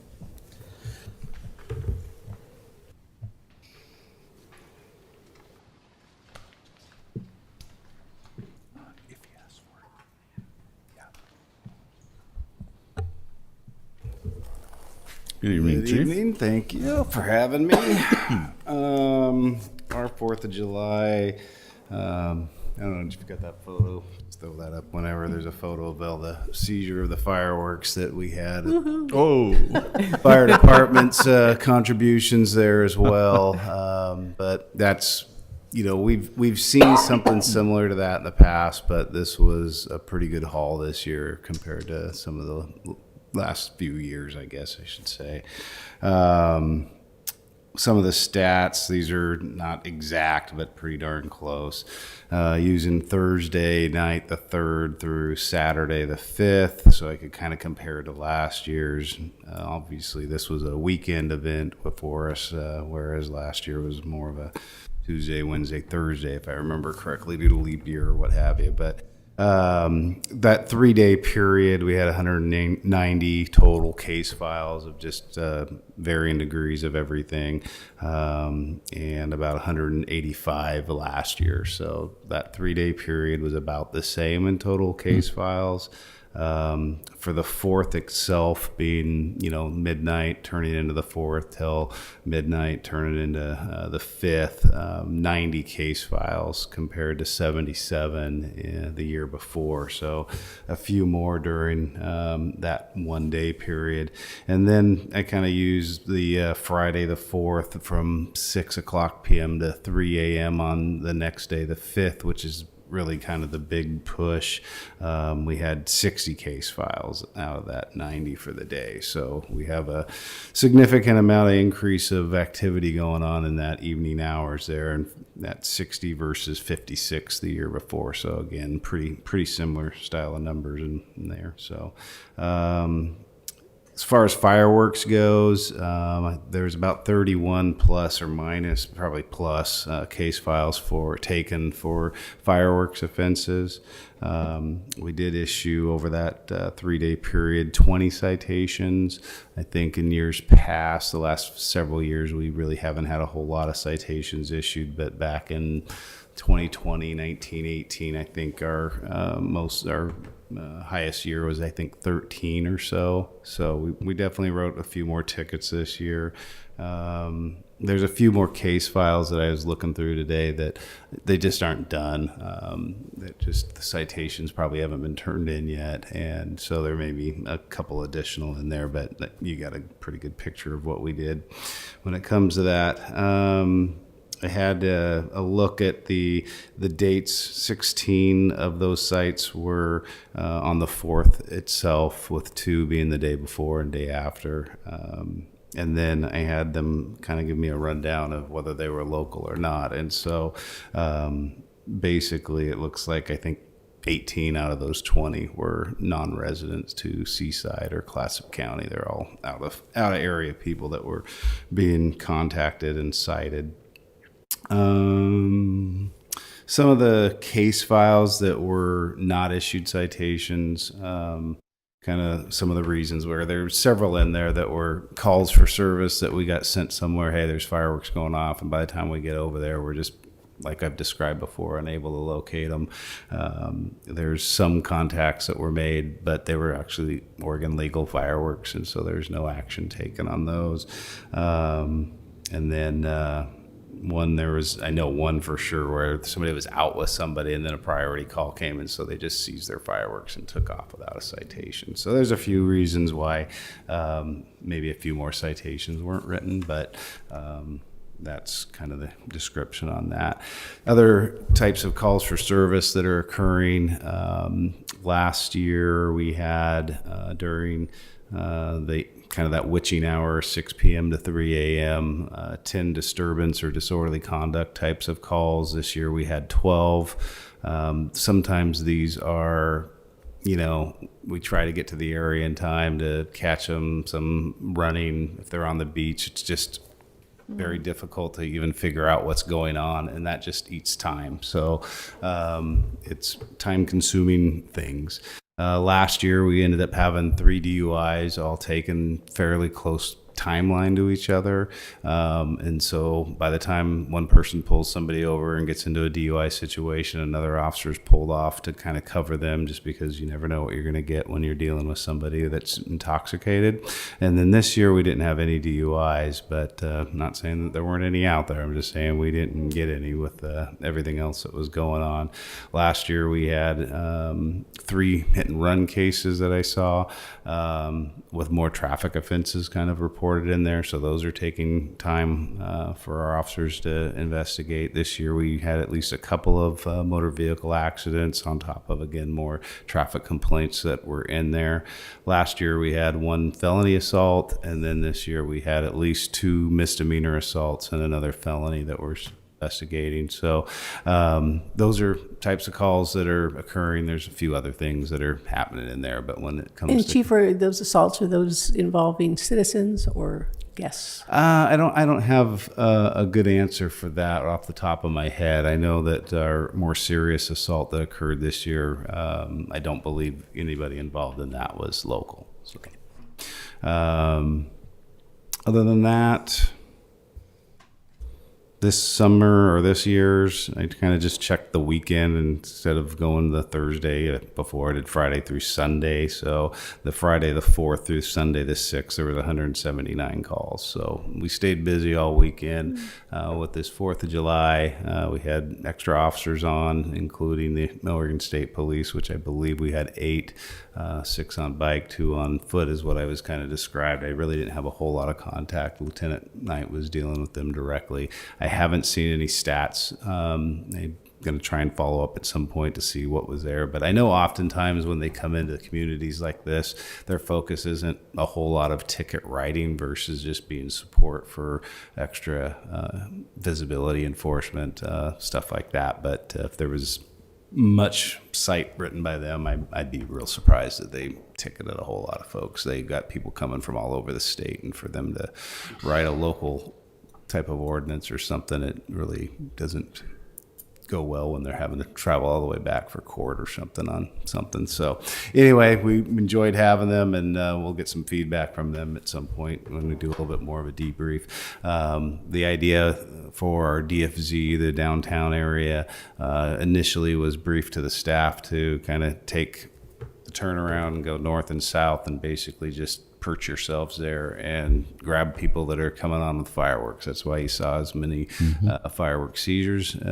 Some of that turned into, when I went down there and was kind of checking, that it didn't really look like that's what panned out. And so I'll talk with my supervisor staff at our meeting at the end of the month and kind of see how that morphed. But I know early on I was seeing a lot more officers actually going down onto the beach because they were seeing folks with them and kind of pulled them from that assigned area and everything. And so this was the first year we kind of attempted that. So I'm looking forward to hearing kind of how that went. I don't have any real problem with it because I think we were productive down there in regards to seizures and writing citations, and certain things just morph into their own way of doing things down there. So again, not a big deal in my eyes, but anyway, we stayed pretty active. It's, again, with it being the weekend and just any 4th of July, the day before and day after, and in this case, a whole weekend of activity going on. Our officers, anybody really saw a day off at least for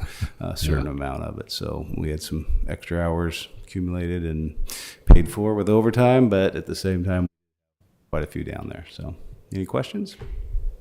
It's my understanding that the OSP doesn't cost us anything? No. Those are usually freebies that come over to us. It's a support staff thing that they do with their mobile response teams or anything like that. But oftentimes part of their mission is to support the local agencies. And when we put in a request, which we got ours in early, I know that some of the other agencies here, even in our county, had asked for it, and they said they didn't have any bodies. Again, 4th of July is not unique to any Seaside type of thing compared to volleyball or Hood to Coast or spring break in years past, especially but we got in early and got approved, and I know that they were hoping to be able to get some themselves. We did have, just from the law enforcement administrators, chiefs here locally, had met a couple of days prior to the 4th to discuss, hey, what happens if one city blows up? Bad pun. Bad term there. But if somebody needs some assistance, who all's got how many staff on, and what are we going to do to send them their way?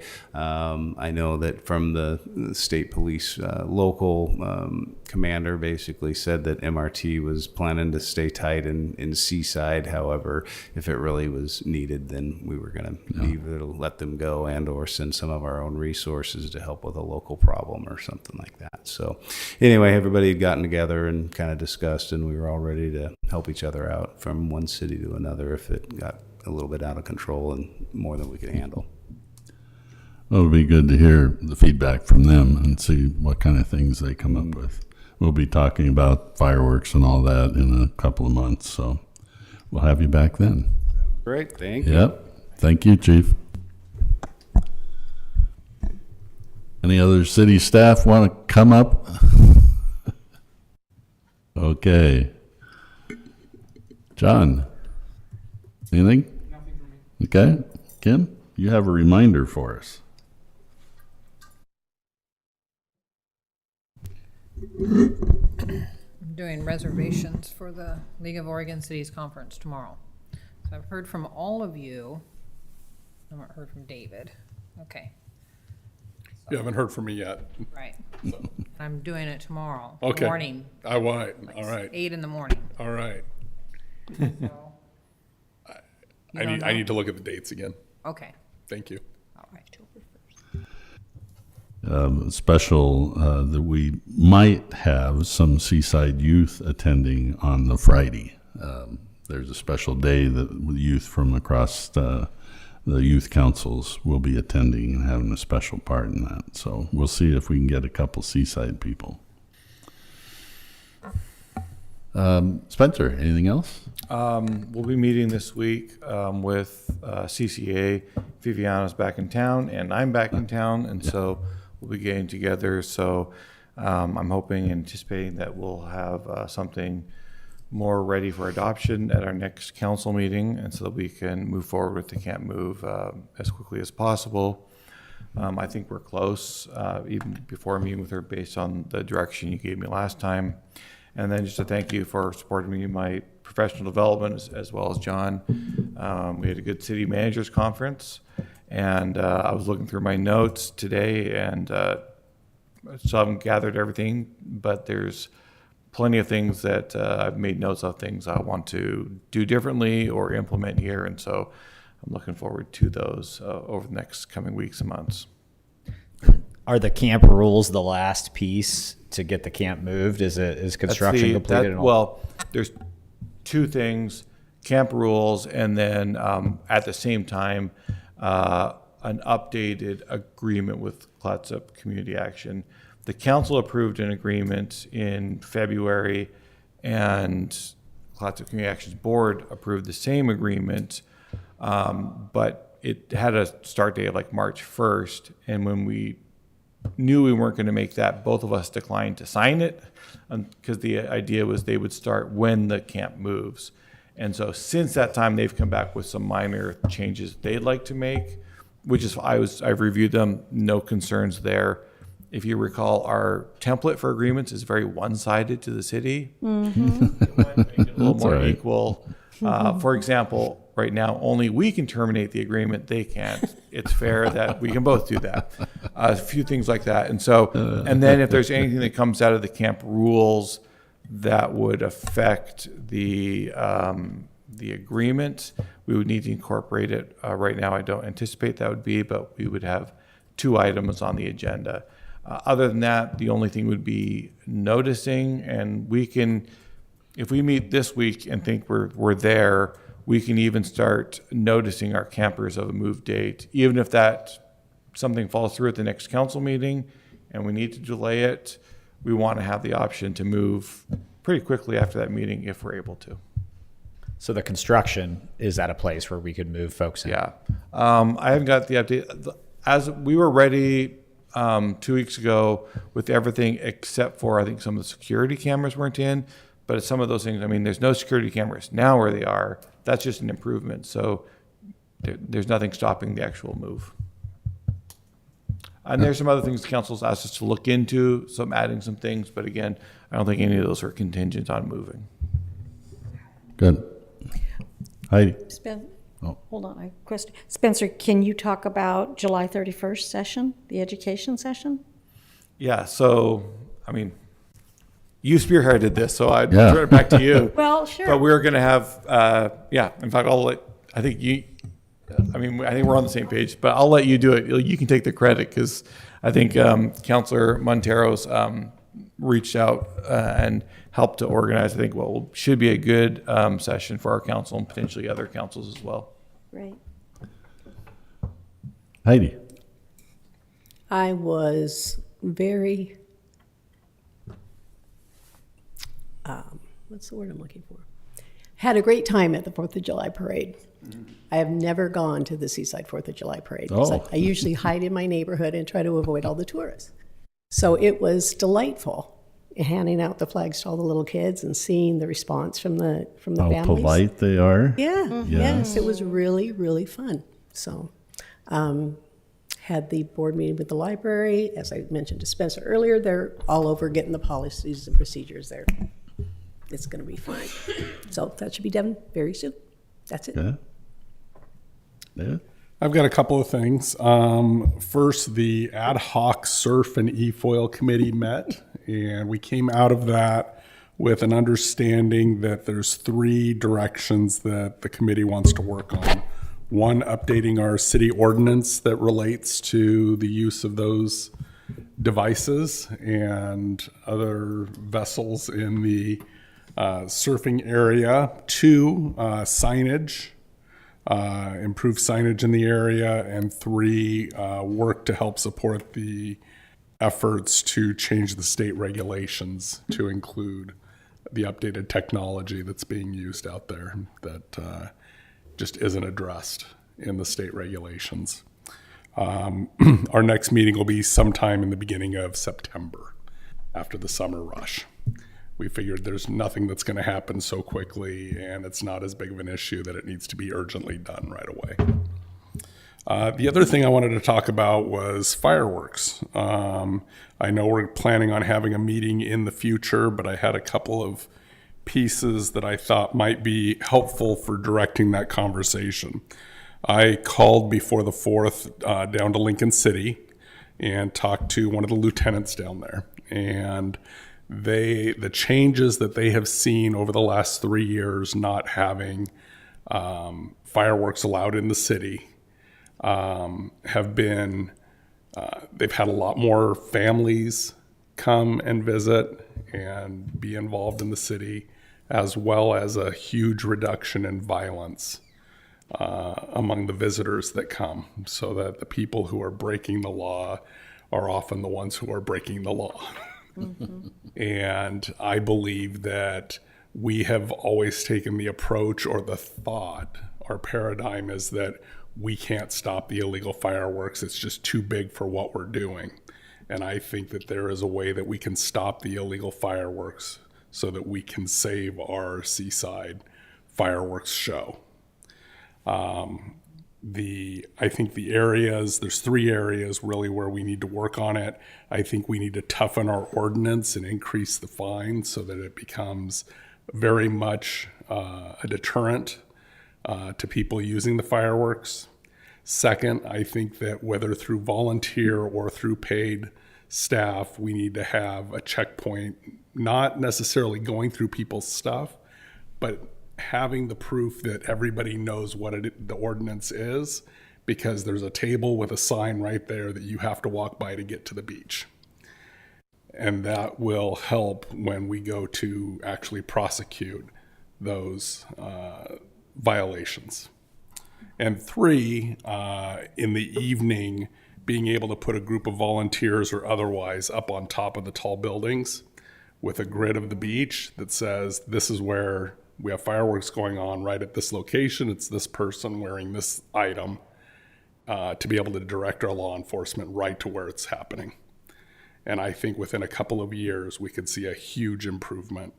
I think this year we've seen an improvement on the amount of fireworks happening after the 4th and before the 4th. I haven't heard it near what I have previous years. Yeah. I would agree. And so I think we're on a good path that we could really hit some enforcement and some changes that we could turn it into a great place to come, and we can save our fireworks show, because it's 30 minutes of disturbance, I would say, as opposed to 2 or 3 weeks of disturbance.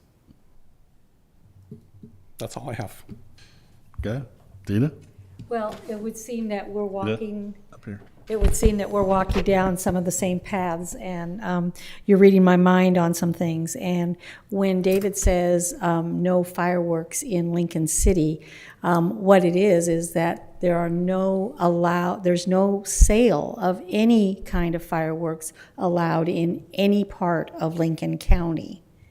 It started with Lincoln City and then spread to the county, and that is something, it's not just no illegal fireworks, it's not selling fireworks at all in that county. So thank you for keeping on that and going that way.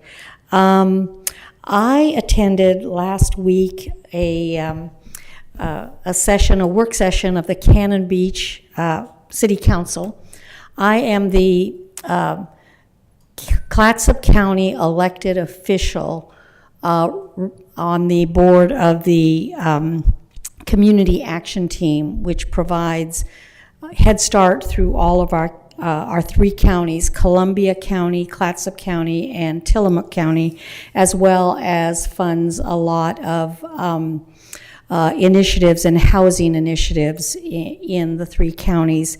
In Cannon Beach, the Community Action Team owns Elk Creek, which is low-cost housing. And there's, I believe, if I'm remembering correctly, 36 units there, 24 of which are below 60% of AMI and 12 which are below 50% of AMI. It was I stayed for the whole work session. 10:30 at night is when they got out. They had a lot on the list. It was very interesting. And as usual, I think all of the cities can learn from each other. They, being a work session, they couldn't vote on anything, but they got a lot of work accomplished. So the July 31st is when we have, her name just, Patty Movihill, who's the executive director of the League of Oregon Cities. She's going to be coming and making a presentation for us and for anyone we want to invite. So we can invite any elected officials from the rest of the county, and I'm kind of working with Spencer a little bit. I'd like to get out some kind of formal invitations to everybody. And this is a session on housing and the state of the housing laws now that the session is over. Homelessness. Okay. No, I'm sorry. Homelessness is a type of housing in my mind as well. And what our requirements are. This is also an opportunity for the citizens, for everyone to come and learn what is required, why we do some things that don't seem to make sense to people, and what the state requires of us. So that session is going to be at the Convention Center on July 31st, and I don't have the time, Spencer. Do you have the time? I think we said 5:30. 5:30. Yeah. So 5:30. And so I'd like for us to really get that information out to our citizens so that they can understand a little bit more of what the state requires, what is going on, and what is required of not just Seaside, but every one of the 241 cities in our state. So if anybody has any questions, be happy to answer them. I'm really glad that we were able to get her here. The next day for our council is a small cities meeting in Tillamook. Patty will be there. Also, the League of Oregon Cities President Jessica Engelke, who's the mayor of North Bend, will be there. So it's another opportunity for us to work alongside and learn from our fellow elected officials. Chris? I echo my mic. I echo the sentiments about the 4th of July. I thought it was just a lovely day, from the parade to the museum to the fireworks themselves. I received so many compliments from people just about the familial feeling that is in Seaside on that day. And I was really impressed by how well it went. Big thank you to all of our law enforcement, the mutual aid we got, Public Works that prepared, the whole city, all the departments that helped and did things in anticipation of that day to make it such a wonderful event, and as well as the Chamber of Commerce. I know that group really went through a lot to pull that off and deserves a lot of credit, as well as all the volunteers that stepped up to help on that day. And so just wanted to make sure we thank them for making it such a huge success. I share a lot of David's thoughts about the fireworks, and it feels like the less illegal fireworks we have, the more glorious the Seaside Fireworks Show becomes. And so I just like that strategy, and I'm excited to talk more about it. So Chris took my comments word for word, so ditto and all that. Yeah, I had a great time with everyone at the parade. It's something I look forward to doing every year. I love passing out flags, and everyone seems to enjoy it. So it's great doing that. We with like y'all. having your daughters ride with us too. Yeah. My daughters, I asked them at the end of the day, what their favorite thing was, and it was riding in the fire truck. All right, yes. Yeah, I agree. So that's all I have. Just hats off to city staff for, it's kind of an all hands on deck day. And I noticed pretty much everyone was working, and they take that day to work so we can enjoy it. And we just really appreciate that. They definitely put in a lot of work, and we appreciate it. I got an interesting email. There's somebody in Tigard wrote an email to me late last week. And they said they annually, I guess, sequentially watch fireworks starting on the East Coast, and they find them coming this way. And ours was the last, and they voted ours as the best. So for what that's worth. I had a lot of the things I have on here have to do with tourism. At a British Columbia TV interview, because they were concerned, and as we are, that a lot of Canadians aren't coming this year because of all the stuff that's going on at the federal level. Well, I told them, make sure everybody knows Canadians are very welcome here. Come and visit us. And we haven't really received any visitor guide orders either from Canada, and some came in last week. So whatever I said maybe helped a little bit. I had a visit last week. Zach and I sat in my office and had a visit with Jason Brandt from Orla regarding lodging tax. It was pretty open, pretty frank, and they're willing to help us figure out how to spend our overage and not have it happen in the future. For what that's worth, we'll see how that goes. Now on Saturday, I had a good time too. Down in Wheeler, the first section of the Salmonberry Trail groundbreaking happened in Wheeler, and they're going to start construction there along the tracks. I do those kind of things basically to support our coastal mayors in particular, but our coastal cities. And also I'm really watching the Salmonberry because we've always had an idea of creating a loop trail around Seaside. And they're going through it. This is a big loop, the trail in the long, way off future, basically. They want to go all the way from Banks down the Nehalem River Valley out to down to Tillamook and create a bike trail, a walking trail, hiking trail, whatever. So they're doing a lot of work. If you want to find out about it, go to Salmonberry. I think it's salmonberry.org, but just look up Salmonberry Trail and you can find out. But still hoping to have that here, something like that here someday. Would be a great draw for folks. Counselors, make sure you complete the annual review of our city manager by Friday. It's all online. If you have any questions, talk to John. He can help you do that. We will discuss it in an executive session at our next council meeting. My quote tonight, we just published our 2-year strategic plan.